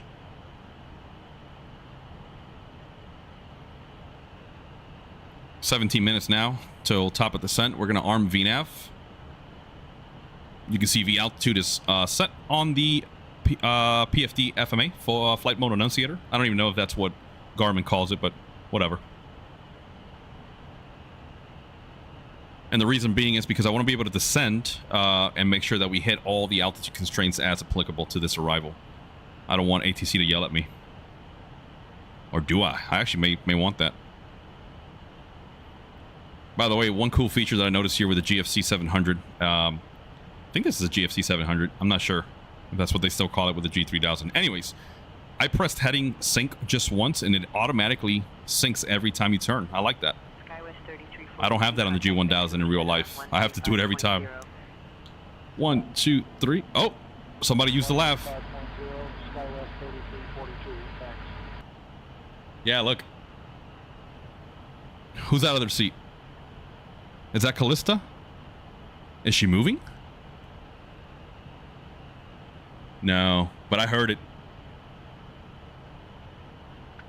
She's walking back. That is so cool. Callista's returning. Malcolm is going to the laugh now. 84 Echo, descend and maintain flight level 230. Cleared for the stints for arrival into San Mark Alderson, yes, same intentions. And yeah, reticent skulk. We're using same intentions, using the latest feature, which is called SI radio. Is supposed to be more realistic, reduces a lot of the latency between calls, and you can tell, man, it's a lot more realistic.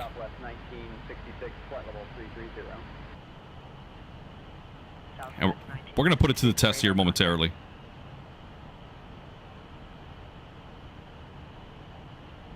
Los Angeles Center, American 446, flight level 280.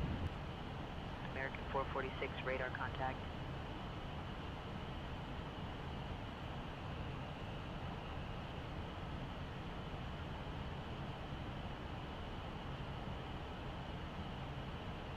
Come on, come on.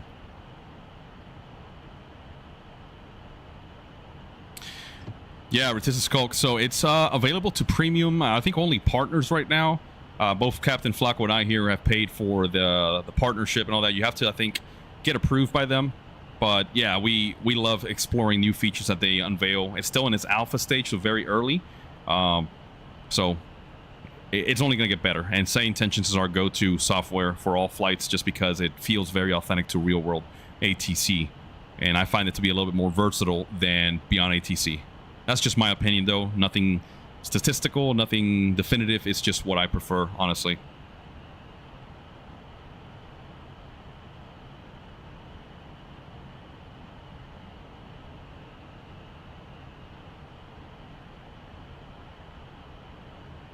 Okay, we're inbound Aaron. Southwest 1966, flight level 220. Southwest 1966, radar contact.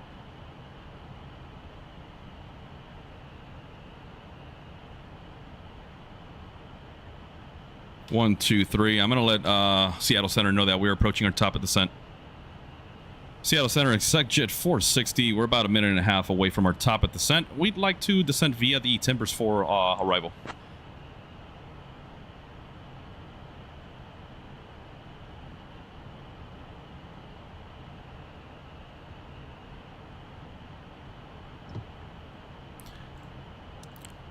So if you're looking for that feature and you are a partner, that's excellent, man. What you have to do is go to the...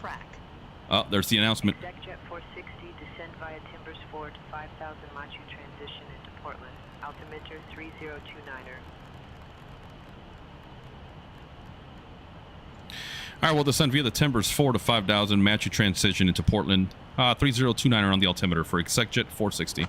So yeah, make sure you go to your pilot portal settings, and I think it's under experimental. In that tab, you should see one now that says enable SI radio, and it'll give you a bunch of warnings and just a heads up. Hey, it's still alpha, but it's awesome. Okay, descent checklist. Windshield 1 and 2 heats, set them to on. Pressurization, check landing field elevation. It is set 24 feet, so we should see a rate of decrease here momentarily. Landing speeds, we'll have to configure those. Seatbelt signs on below 10,000. Descent checklist complete. There's the descent. We're going to make the announcement. Oh, one of my passengers is sleeping. And somebody is in the lav. There we go. Descent announcement. High speed. High speed. Woo! High speed, Easy, easy, easy. High speed. High speed. High speed. I got carried away there. Ladies and gentlemen, we've begun our descent into Portland. Please make sure your seats are in the upright position, tray tables are stowed, and make sure you prepare for landing. I hope you've enjoyed your flight with us here in that Flight Sim channel. Fuel low. Uh-oh. That's not good. All right, let's go over to speed on FMS mode. Managed, even though we're controlling the throttles. Damn, they're still in the lav? Damn. All right, let's see if we can pick up ATIS now, guys. Let's go monitor COM 2. L Airport, Information India. 1653 Zulu. Arriving and departing runways 10 left, 10 right. 3. Wind calm. Visibility 10. View at 2000. Broken at 3900. Broken at 25,000. Temperature 14, dew point 8. Altimeter 3029er. Density altitude -400 feet. Helicopter operations in progress near the de-icing pad. Advise on course heading, altitude, and if flight following is requested, read back all runway and hold short instructions. Advise on initial contact. You have Information India. We've got India 3029er. Looks like they're landing east now, so that's going to change up our game plan a little bit. Oh, why aren't they happy? What's going on? Should I serve coffee again? Anyways, there we go. We've got a descent rate on our pressurization. Good pressure. 8.9 psi. Looks good. What did I want to do? What was I going to do?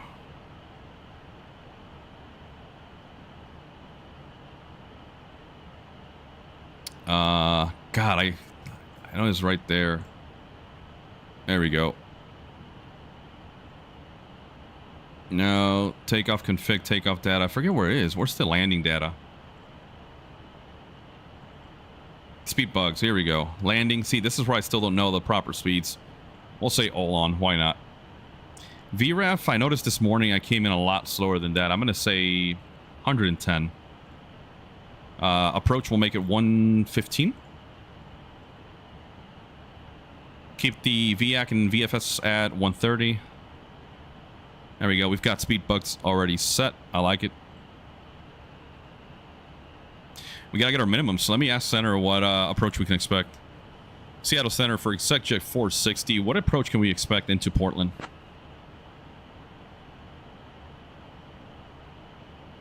ExecJet 460, expect the ILS runway 10 right approach into Portland. Okay, we'll expect the ILS 10 right into Portland for ExecJet 460. Thank you. Let's go to procedure. Approach 10 right. Scapa was an initial approach fix. Let's pull up the chart. So let's go over here. Approach. High ILS. There we go. Okay, so let's zoom in here. So we're going to press the range and we can scroll around if we have to. I do love this, man. This is so awesome that the GTCs have that feature. Okay, so our localizer frequency 110.5. The identifier is IPDX. We can verify our nav radios. It should automatically spit it in there. Where is it? Yep, 110.5 is set on nav 1. That's all I need to know. Final approach course of 103 degrees. PALS is our final approach fix, where glide slope intercept happens at 2,000. Our decision altitude, because it is a precision approach, is 224 feet. So we'll put that in our minimums. ExecJet 460, contact Seattle Center on 132.075. 132.075 for ExecJet 460. So long. Seattle Center, ExecJet 460 out of flight level 345 on the Timbers 4 arrival. ExecJet 460, Seattle Center, good afternoon. There's our minimum safe altitude. In the event we go missed, climb to 1100, then right turn to 5000, outbound on the battleground, VOR 160 radial to Mules, and we're going to hold at 17.7 DME from BTG and continue climbing and hold to 5000. So there's the initial approach fix. We will not be doing that procedure turn. I will just be getting vectors to intercept that final approach course. There's the depiction from above, and here's the profile view. So we're in a Category Bravo aircraft, I want to say. Category Bravo or Charlie, depending on our speed. But right now what you're seeing is we're probably coming in closer to 100 knots.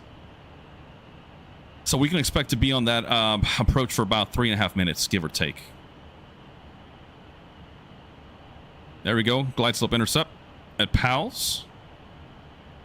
And you can see it's kind of a step down path there to get to our decision altitude. There's the visual descent point at 3.1 DME from the localizer. Our inner marker right there. And then I believe this is our missed approach point right here, if I'm not mistaken. This is for the MDA. If we don't, we're on a non-precision approach, like an LNAV, VNAV, or RNAV approach. We can obviously confer with the minimums down here.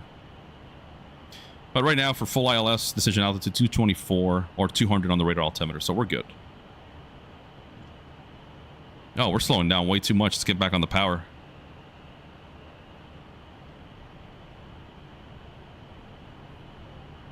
Oh, that's why the low fuel pressure came on, because I had throttles retarded a lot, so that's why.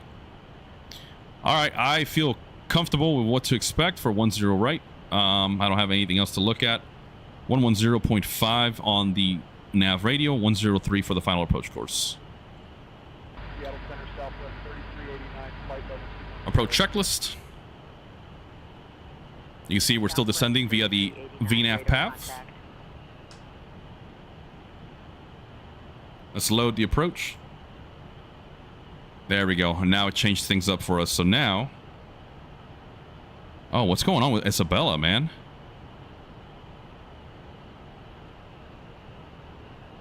The toilet is holding it. Every minute counts. What?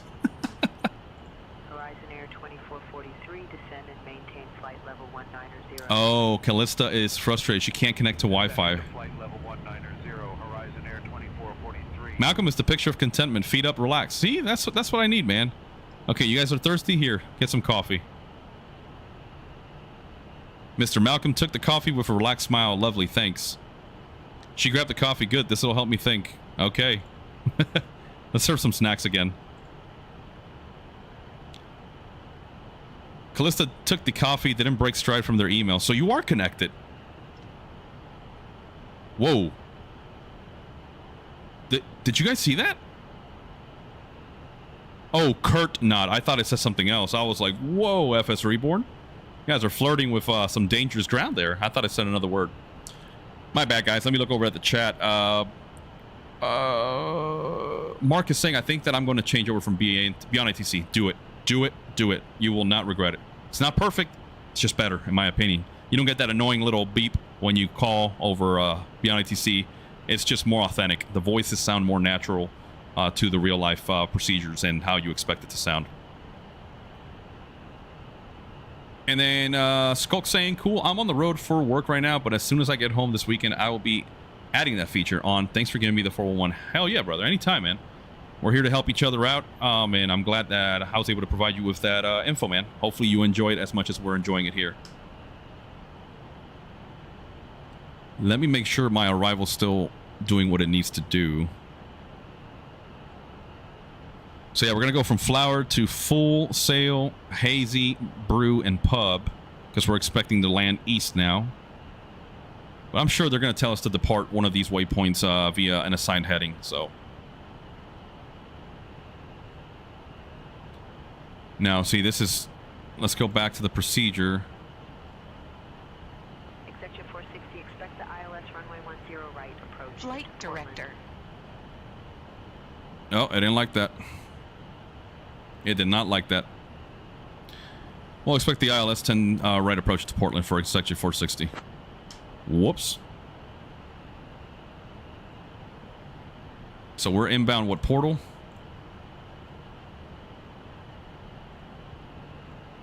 There we go. Okay, we're back online, boys and girls. Now we're talking. Whew. Now that looks like a better trajectory to set us up for the approach. And we're back on VNAV path. She's happy. I'm happy. Your mom's still happy. Remember that, boys and girls.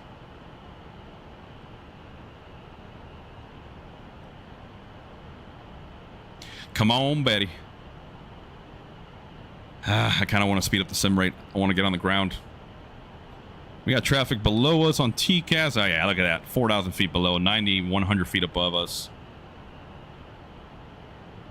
Don't see anybody out there. And we're good.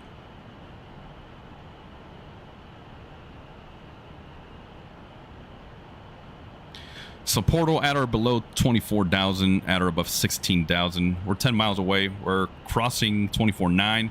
We're going to hit it just on the money right there.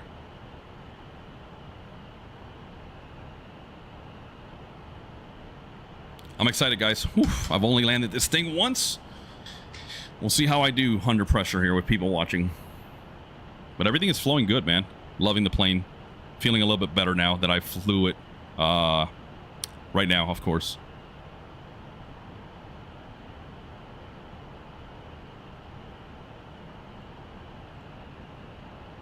She downed the coffee while...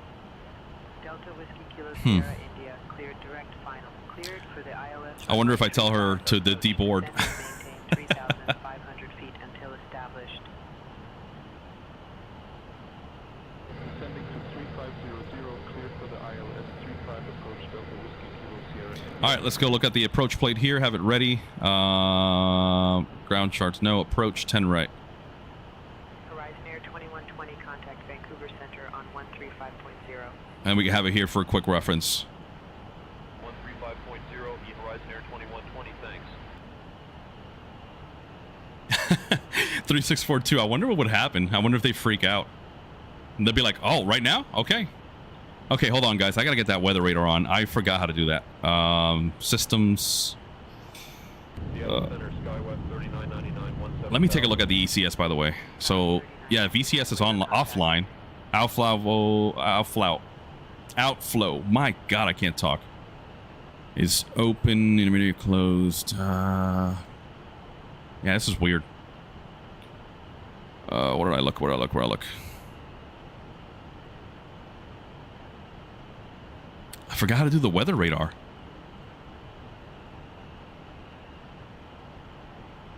No. There was a button that said connect next rad. Delta 2167, radar contact. There we go.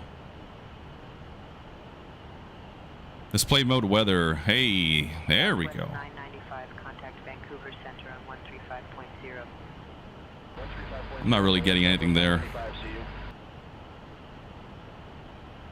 But I want my map. I'm good.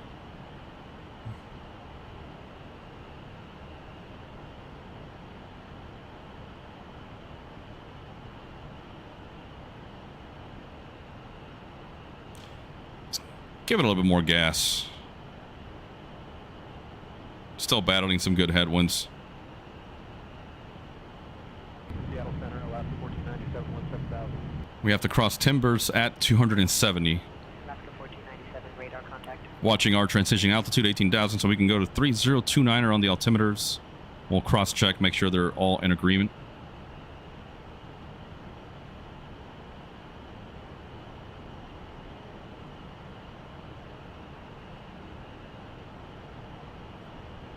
Keith saying still waiting?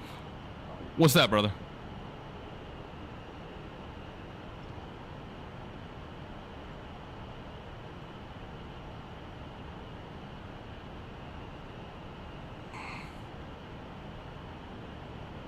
Executive 460, contact Portland approach on 118.1. 118.1 for Executive 460. Portland approach Executive 460 on the timbers for arrival, descending out of 18,200 with the weather.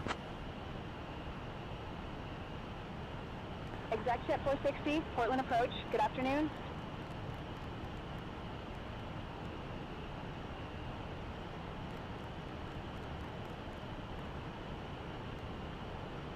Executive 3029er. hold on.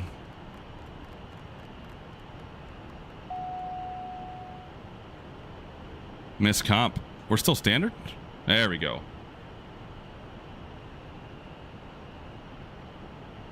Easy, girl. Easy. Don't want to get past that speed.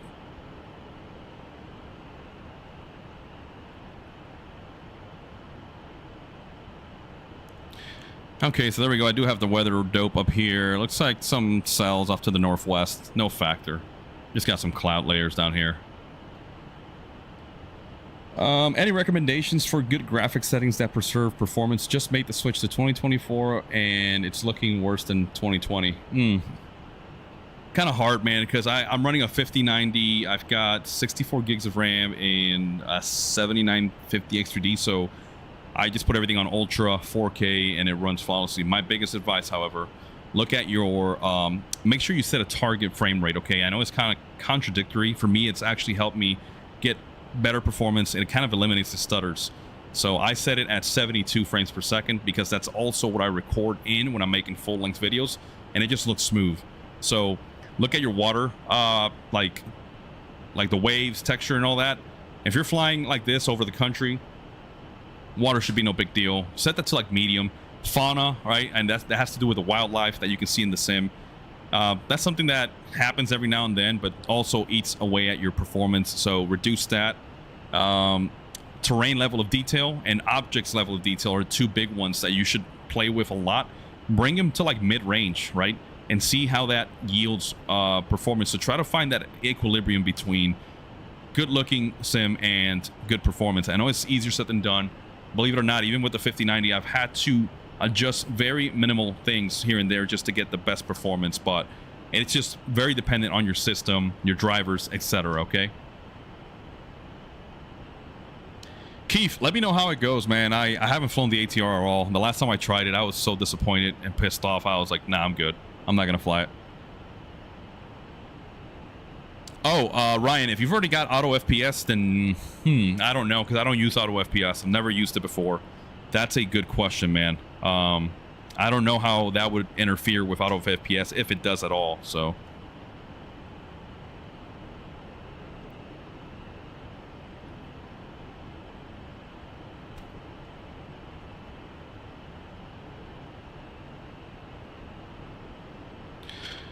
all right, we're crossing 13,000. Flower at or below 9,000, at or above 7,000. We're 12 miles away. We should be able to hit that, no problem. Okay, let's go ahead and just get our landing light on now before we go below 10,000. Approach checklist is ready to go. Passengers are still pissed off. Let's lower that temperature a little bit more now that we're lower.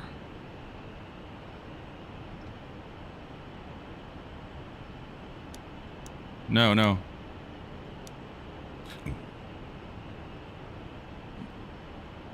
Oh, really? D3642? That's interesting, man. I could have sworn that's what it was there for, like, the older generation graphics cards to really help you maximize that. Call of Duty, man. PC specs? Well, I've got a 5090 GPU, 32 gigs of RAM on that, or VRAM, 64 gigs of RAM, DDR5, and a 7950 X3D CPU. This computer is coming up on 3 years old here, but I upgraded the GPU from a 4080 to the 5090 and upgraded from 32 gigs of RAM to 64. And what the hell is that noise, by the way?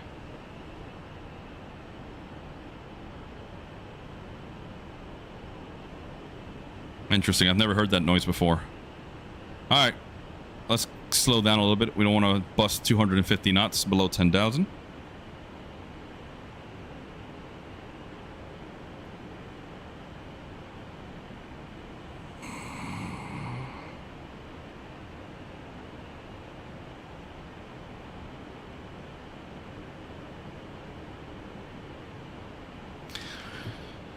There we go. Look at that. Beautiful. 250 on the dot. About to cross 10,000 even. Inbound flower. Still haven't gotten vectors or anything else. Getting messages here on my phone. Ryan is saying the biggest pain so far switching to 2024 is the camera controls and moving around the cockpit and cabin with the arrows to set the camera views. The camera doesn't move on the flat line, it swings. Really? I know Sim Update 5 really messed around with a lot of the default settings for me with the camera movements, but I figured it out how to get it back to like my default settings. And it's exactly the same from 2020, at least for me. Here we go, guys. Going into the soup. What's my temperature? 9 degrees. Okay, we're good. We've got ADS heat on auto, so it'll heat itself if it needs to.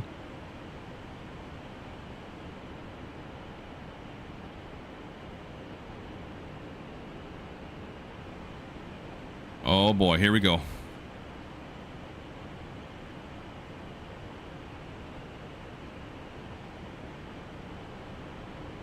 Keep saying auto FPS helps a slower CPU the most. 2024 is more resource heavy. If 2020 ran smooth, try turning down stuff one notch overall. I tried SU 5.1 beta last night. Seems legit so far. Okay. That's good news, man. Good to hear that. Let's go outside. Look at that.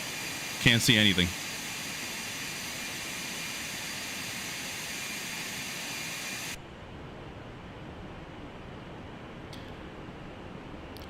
Still waiting for further vectors, hopefully soon.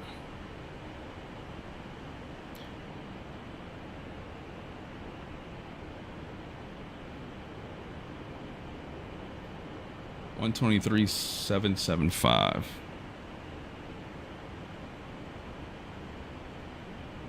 I'm just going to set up the tower frequency, which is applicable to runways 3, 10 right, 21, and 28 left. So that's why I'm anticipating. Look at this. Can't see anything.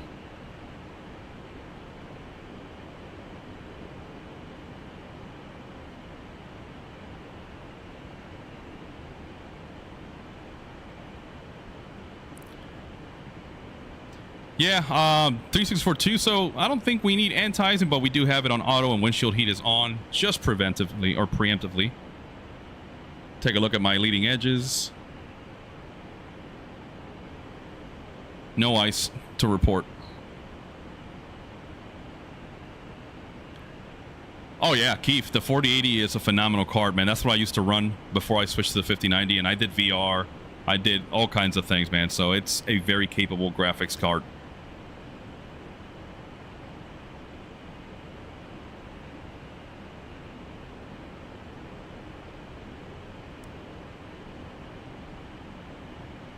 Ah, okay, Ryan. Yeah, so if you just bought it today, yeah, just it'll take you a few days to practice with it. But yeah, just go and find the profile for your keyboard that says all general profiles or something like that, or all character movements, and you should have your default movements as you're used to within Flight Sim 2020.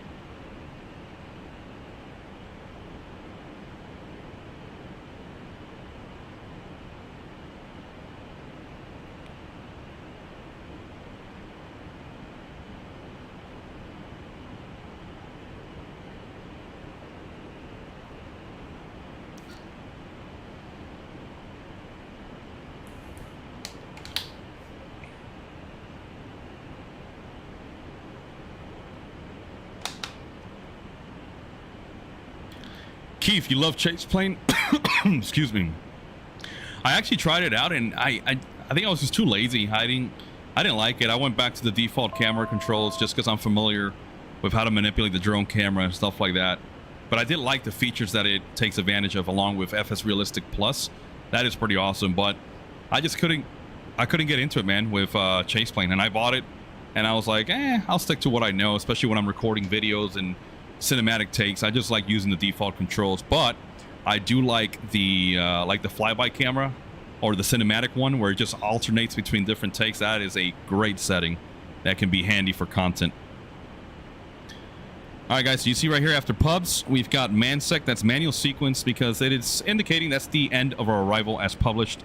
And at that point, that just means that, hey, continue outbound on that course until otherwise vectored by ATC. That's just probably what's going to happen. But I haven't heard any ATC chatter at all.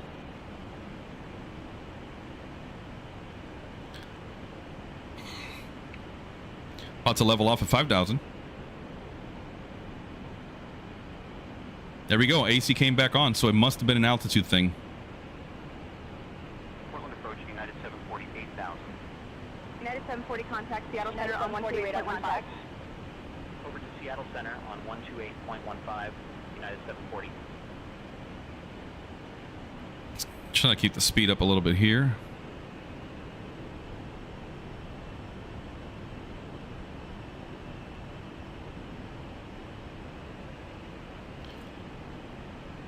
Okay, here's a turn outbound from Brew, inbound pub.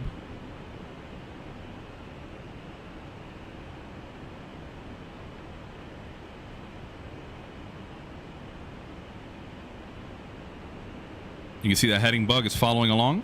That's a good sign.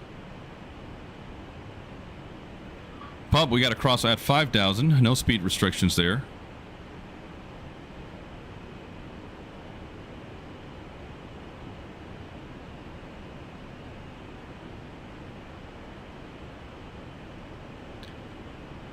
Yeah, I think that's what I got to do, man. I got to just be a man, grow up, and just give it some time so that I can practice with chase plane. And then maybe I'll fall into that same category where I just don't want to come back to the default. Because it is great, man. I got to tell you, it's a phenomenal add-on. All right, we're going to go to heading mode now, guys. Now we can switch our active sorts to our localizer. There we go. HSI is now showing the correct identifier, correct nav. Contact Vancouver Center on 133.7. Yeah, Keith, exactly. So that's a feature right there that it's just even better, man.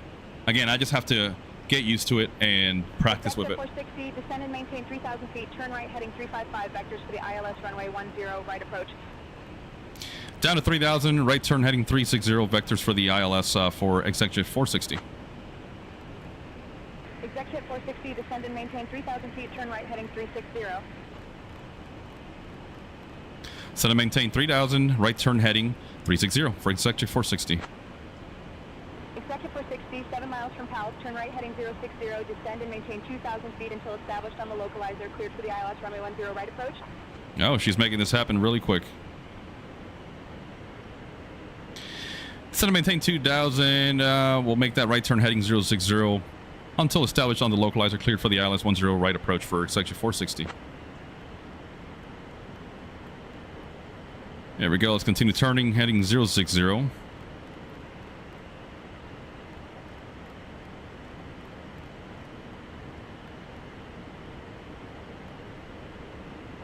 Let's increase this descent rate. Approach checklist, external lights as required. Passengers advise. Cross feet knob is off. It is. Altimeter set. Windshield 1 and 2 heat as required. Before landing, yaw damper will come off. Landing gear lever down and locked. We're going to arm nav mode, by the way, so we can intercept that localizer. Flap set to landing and airspeed VREF. Cool.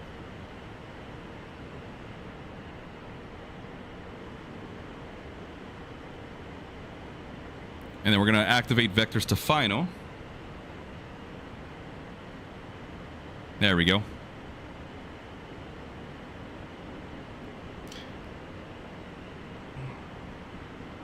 And let's arm approach mode. Glide slope is armed, localizer is armed. Here we go. There's the turn to intercept.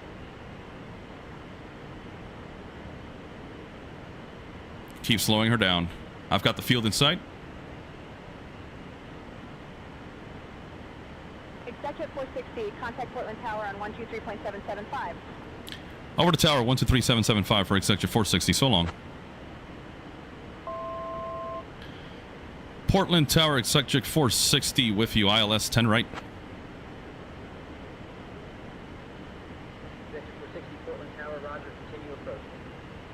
Continue approach for executive 460.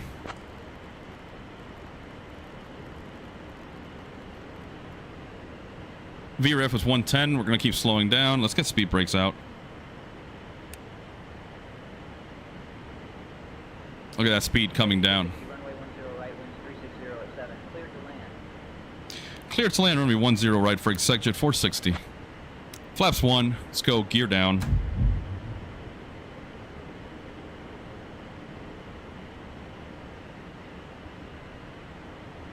Gear in transit.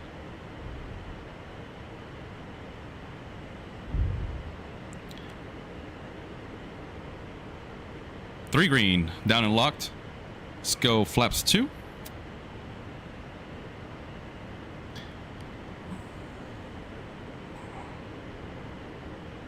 Look at this weather, guys. Look at this weather. This is sick. There we go. Capturing that glide slope. We're leveling off at 2,000, actually. We're stopping captured. Get on the power as we slow down. Flaps 3.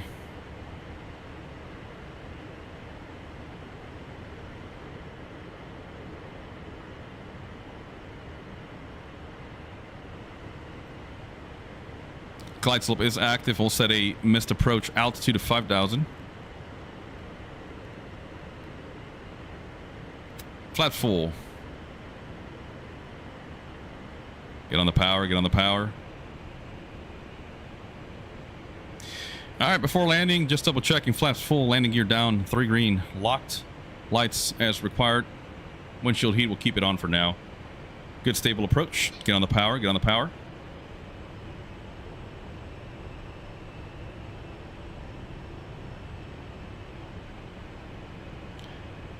And again, remember those V speeds were just kind of randomly configured, guys. I don't have exact values. That's how she looks.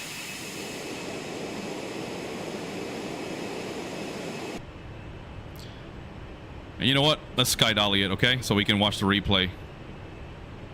I wonder if that affects the rating of the landing, though, because the passengers experienced it twice. Recording is live. My controls. I've got the aircraft.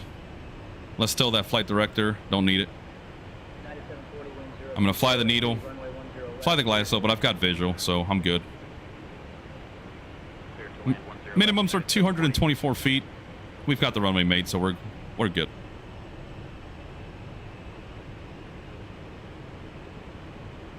Got a slight tailwind.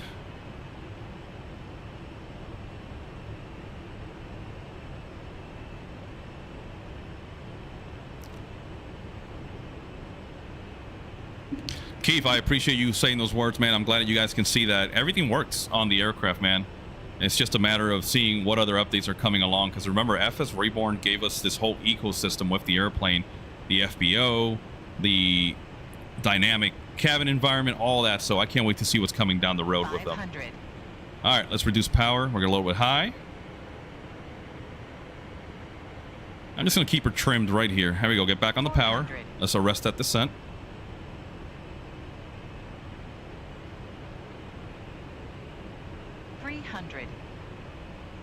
Looking good, looking good.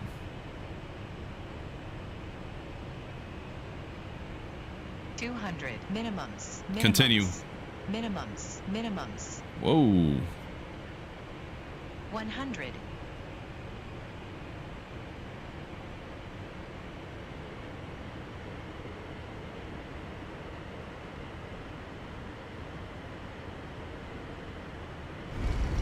Woohoo.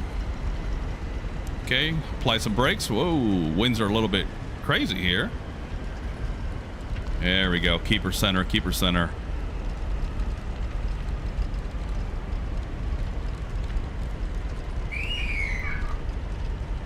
Let's keep going past Echo. I'm not going to make that. Oh, that was fun. That was a fun landing there. Bravo 3 coming up here. Let's go ahead and vacate. High-speed taxi.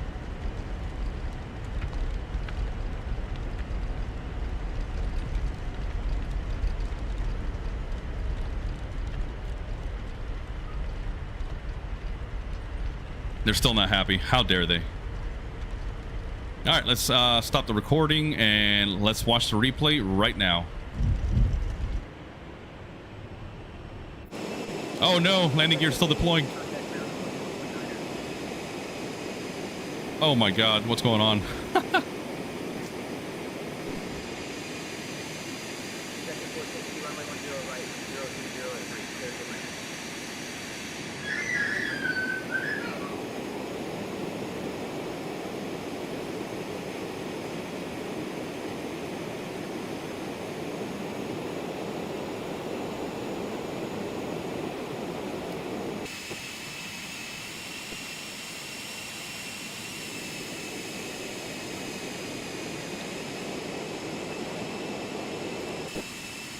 Look at that view. Oh, that is badass.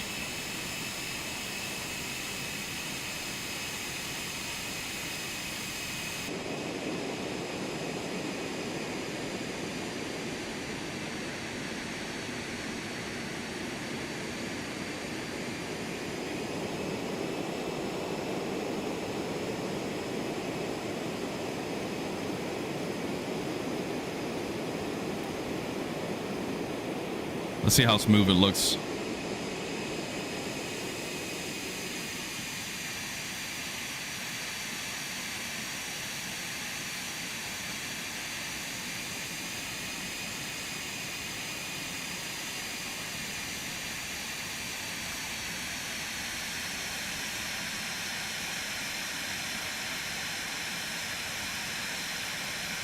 Woohoo! Not bad. Not bad at all. Need a little bit more wind correction there. That was pretty cool.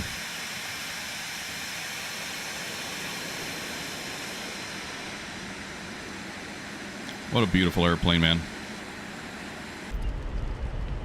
All right, so let's get back, take control.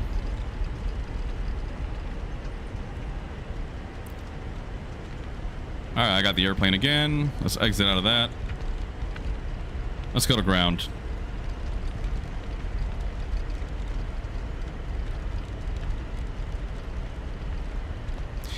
Okay, after landing checklist, we're going to bring the flaps up to 0. Let's slow her down.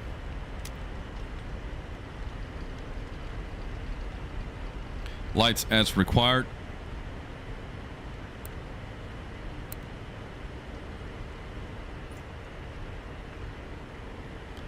Let's hold right here. Transponder as required. TCAS as required. I'll leave it on auto. Shutdown advisory. Bleed 2 is off. Whatever. Port link ground. Execjet 460. We're clear of 10 right at Bravo 3. Requesting taxi to Atlantic.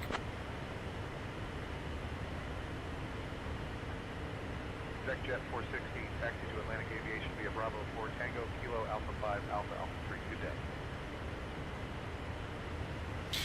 Atlantic via Bravo 4 Tango Kilo Alpha 5 Alpha Alpha 3 for Executive 460. Oh, Bravo 3 was behind me. Whoops. So we'll take Tango. Negative. Taxi via Bravo 4 Tango Kilo Alpha 5 Alpha Alpha 3 to Atlantic Aviation. Okay. Taxi via Bravo 4 Tango Kilo Alpha 5 Alpha Alpha 3 to Atlantic for Executive 460. Come on, man. Work with me here. Here's Tango. And the FBO is on the other side back there at the terminal, so let's keep it going.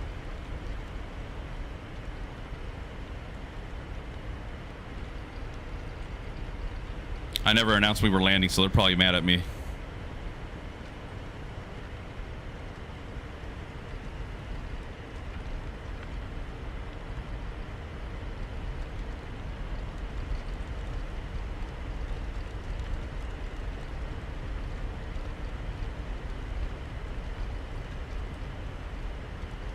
Let's go to one of the exterior cameras here. Hold on. Let me get centered.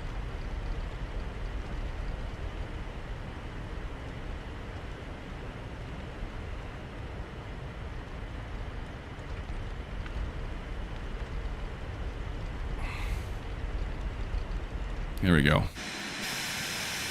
Look at that. That is so cool.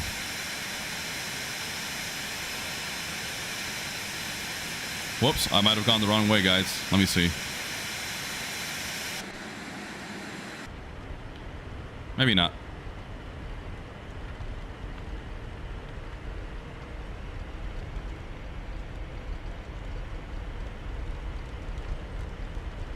They want us to do Alpha 5 Alpha, then Alpha 3. That makes no sense. I'm going to stay on Tango. Nobody's outbound.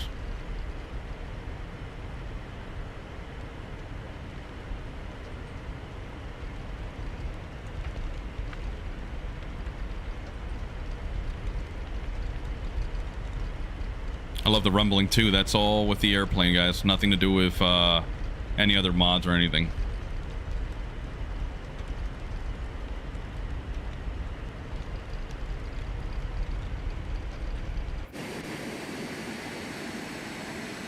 just gonna follow this all the way down.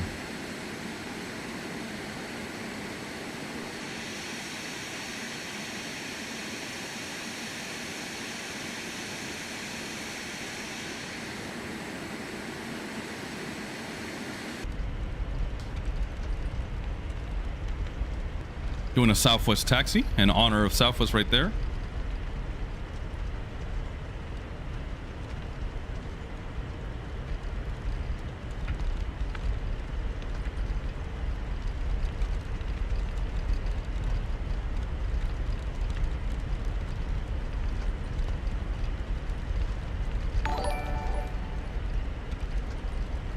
Hey, Sheriff Adel has just subscribed. Thank you for the love and support. Appreciate subscribing and giving us your attention today. The Phenom 300 is growing on me after this flight. I'm liking it a little bit more. And yeah, I definitely want to do some more flying, man. You guys know we are suckers for GA here, that Flight Sim channel. Okay, looks like the ramp kind of... What happens here? Yeah, screw it. We'll continue. Let's go by this American Airbus. This is a parking spot. Whoops.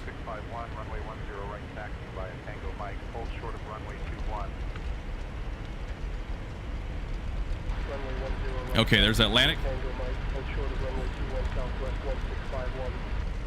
And look at that, there's another Phenom over there. We got two Phenoms.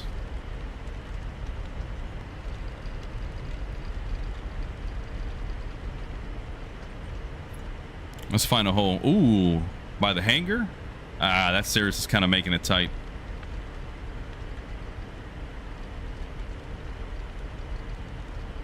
We've got a Cessna 337 Skymaster. Looks like a twin Bonanza Premier. Let's go right here.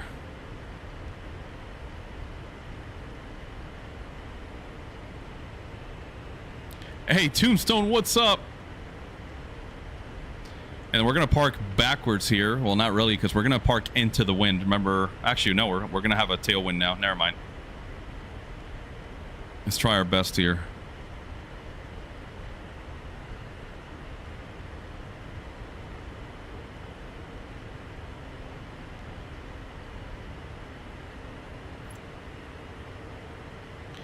Okay, let's throw the parking brake on after our shutdown. Thrust levers to idle. Parking brake set.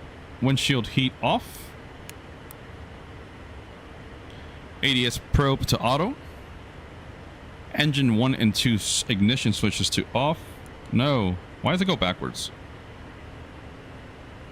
And then wing step switch to off. They are both off. There it is.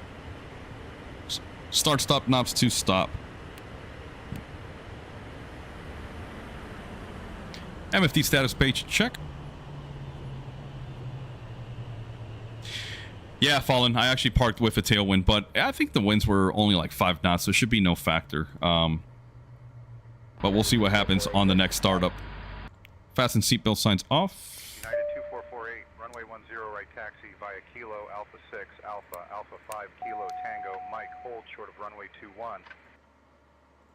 Let's request a GPU. Runway 10 right Chocks. via Kilo Alpha 6 Alpha And D-board. Kilo Tango Mike hold short of runway 21 United 244. There we go. Let's just shut up the comms for now. Let me go down here.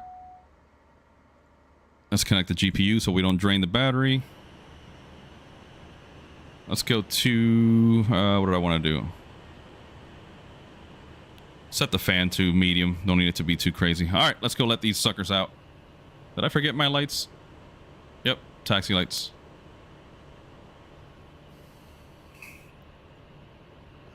There we go. Oh yeah, let's get the red carpet out for our passengers. Hold on. And security cones. There we go. Let's request... Where's the... Unload real time? There we go. I don't want fuel status. There we go. Passengers are stretching their legs, waiting for the vehicle. Let's see what happens. Let's step outside. There's the carpet. Hey, that looks good. Let's go open the aft baggage. Cones are out. Looks good. That sounds very realistic. Holy smokes. There's the van. Now watch.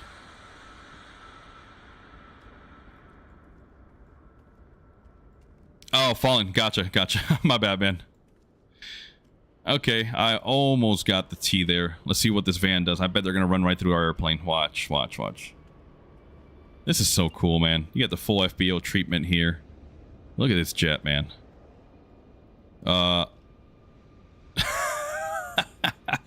Well, I guess FSReborn learned a thing or two from GSX, because that vehicle is going away from us. And I need you to go pick up my passengers, sir. They're going to be very unhappy right now. Oh, yeah, let me go inside and show you guys what I meant by the report card. So let's go in. Waiting for transfer 30 seconds. What? Why is the ETA going up? Whatever. So check it out. Average satisfaction, 55. Total rating, 66. Landing was smooth. Max G-force, 1.8 Gs. It could be a little... Cabin prep was +5. Landing was +6. Turbulence 0, so neutral. Callista appreciated the full cabin, whatever. Isabella was jolted awake by turbulence. That's not my fault. How am I supposed to control the weather now? Passengers loved the smooth landing. Captain mate descent announcement. Okay. Oh. Callista, below the standard I would expect for this class. Isabella, below the standard I would expect. Malcolm, the flight was acceptable but not impressive. Yikes. That's not good, man. Well, we did the best we could, guys. Alright, get off my airplane. Seriously, get the hell out of my airplane. If you guys are not going to say nice things, I won't fly. Definitely won't want to see Callista or Isabella anymore. Malcolm, I'll take him all day. Why is he sleeping? Let's go wake this guy up. Let's go wake this guy up. Man, what is he doing back there? Hello? Hey, you. All three of you, get off my airplane. Now, please. Let's go. Where's the passenger van? Come on now. Look at him over there. 1, 2, 3. No? Does that control the sim rate? No, let me see. Let me go back in. 1, 2, 3. Look at the van hauling.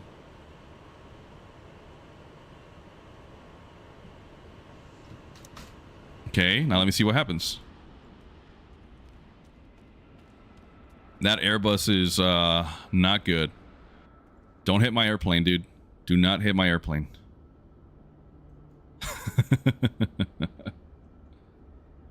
And oh, dude, I would have fired him. You do not drive that close to a freaking winglet anywhere on the aircraft like that. He cleared the clone, but when I worked the ramp, if we saw a driver do that, we'd kick him off the ramp and tell him, nope, you lost your driving privileges.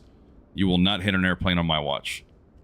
That is not okay. We actually had drivers, believe it or not, man, drive between aircraft, between the winglets, and we would go and run at them, and they'd open the doors like, hey, what's up, guys? And we're like, are you freaking dumb? Like, dude, trust me, your insurance cannot cover that. Trust me. Anyways, let's see what happens here. So the van's here.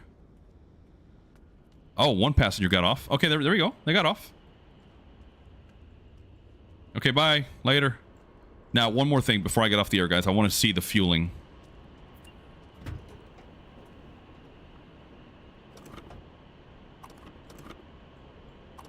Okay, how do I take it off? Okay. Yeah, I'm unlocking it. Hello.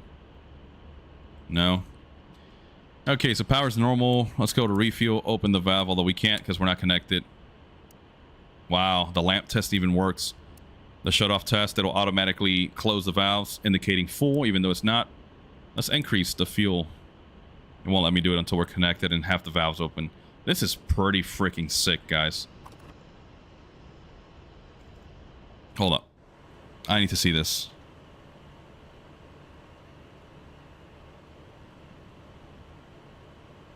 No fuel status? No. What if I request fuel? Let's top them off. I don't know. Maybe I have to restart the flight. But anyways, guys, I think that about does it for today. Let's get landing gear pins on. Yeah, maybe I have to call the fuel truck first. Yeah, I got to figure out how that works. But overall, I am very happy with how this flight went. Guys, yeah, let me know what you think. If you guys like this Phenom 300 from FSReborn, do you think it lives up to the hype? I think it does, again, for the reasons that it has its own ecosystem, and it's a very, how do I call it? It's an aircraft that's alive, right? It's not just a add-on that comes with no features. It is very unique in that it gives you all these features for $40 US. I think that is a very comfortable price point, if you ask me, for the system's depth, the realism, and how the aircraft performs. Again, I don't know if this flies and behaves just like the real thing. I've never flown it, never got to taxi it or nothing like that. So yeah, man, my opinion as a first impression is it gets my stamp of approval. I am more than happy that I purchased it, and I will definitely be looking to use it some more because I can't wait for a FlexJet livery. The FlexJet colors are one of the sexiest liveries out there, and the Phenom 300 just wears it so good. NetJet's livery, you can see right here, it's kind of bland. It's the same for every airplane, but FlexJet's liveries are just so good looking. So I can't wait to see that. D3642, check out Fly Shirley, Gonzo. Want to see your opinions on that. Okay, I definitely will, man. Thank you for letting me know about that. All right, guys, well, I'm going to get off the air. I'm going to get some lunch and continue about my business. And yeah, stay tuned because I think Captain Flako and I want to do an in-depth look at this airplane where we can share our expertise and our real-world experience. If you're just tuning in now, we used to work for Embraer building this exact same aircraft at Melbourne in Florida. So I got to work on over 400 serial numbers, if I'm not mistaken. So I can speak comfortably saying that I do have some experience not flying it, not maintaining it, just putting it together piece by piece. And I got to tell you, the modeling and what the hell is Alaska doing? Anyways, let's ignore AI. The aircraft and the systems are pretty much spot on. I wish we could take panels off and really inspect the like the subsystems of the aircraft, but obviously not a feature, not something that a lot of people care about. But it gets my stamp of approval. Guys, thank you for tuning in. Fallen saying cheaper than PMDG, Phoenix, and iFly, and you get a lot more. Exactly. That is what I'm talking about. And you get a ton of liveries. You get a ton, or you get 3 different interior options you can choose from. And again, remember that this is still version 1.0, literally just released, what, 24 hours ago, just about. So let's see what happens in the coming months. Guys, if you're on the console side, just be patient. When it does come, I'm sure it's going to be even better, more stable, and just be advised that this is a great product. So if you're on the fence, you still haven't purchased it, I definitely recommend it if you're into general aviation and business jets overall. This is a must-have because it's in its own category. It's a light jet, and right now we do have the Citation 10. We have the upcoming Flight Effects Challenger 350. Those are more like mid-size, heavier jets. The light jet market right now inside Flight Sim is kind of light, no pun intended, besides the Premier that we got from Carenado. But yeah, this is going to be one of those add-ons that we wholeheartedly recommend. And like I said, we're going to be doing more in-depth content, showcasing a lot of the systems, taking a closer look at interior details. That's where Captain Flako was really going to shine. He was actually leading and supervising the entire team at one point that put the interior together. So if somebody in this channel knows the aircraft inside and out, it's going to be Captain Flako.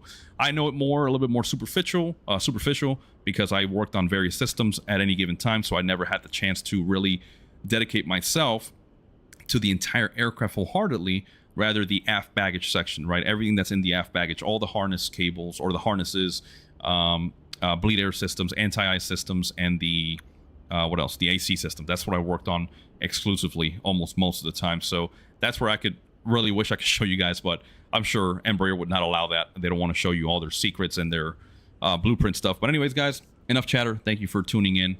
Stay tuned for more content. If you haven't hit that subscribe button, it definitely helps us stay afloat. It helps the business here at the channel. We treat it like a business, and so we're not just looking to make a buck and walk away. No, we're trying to grow and to have a greater outreach to our community of simmers, especially the newer generation that's joining us now with console and even PC. So guys, thank you for watching Captain Gonzo, that Flight Sim channel. Smooth landings, happy flying. We'll see you very soon. Take care, guys.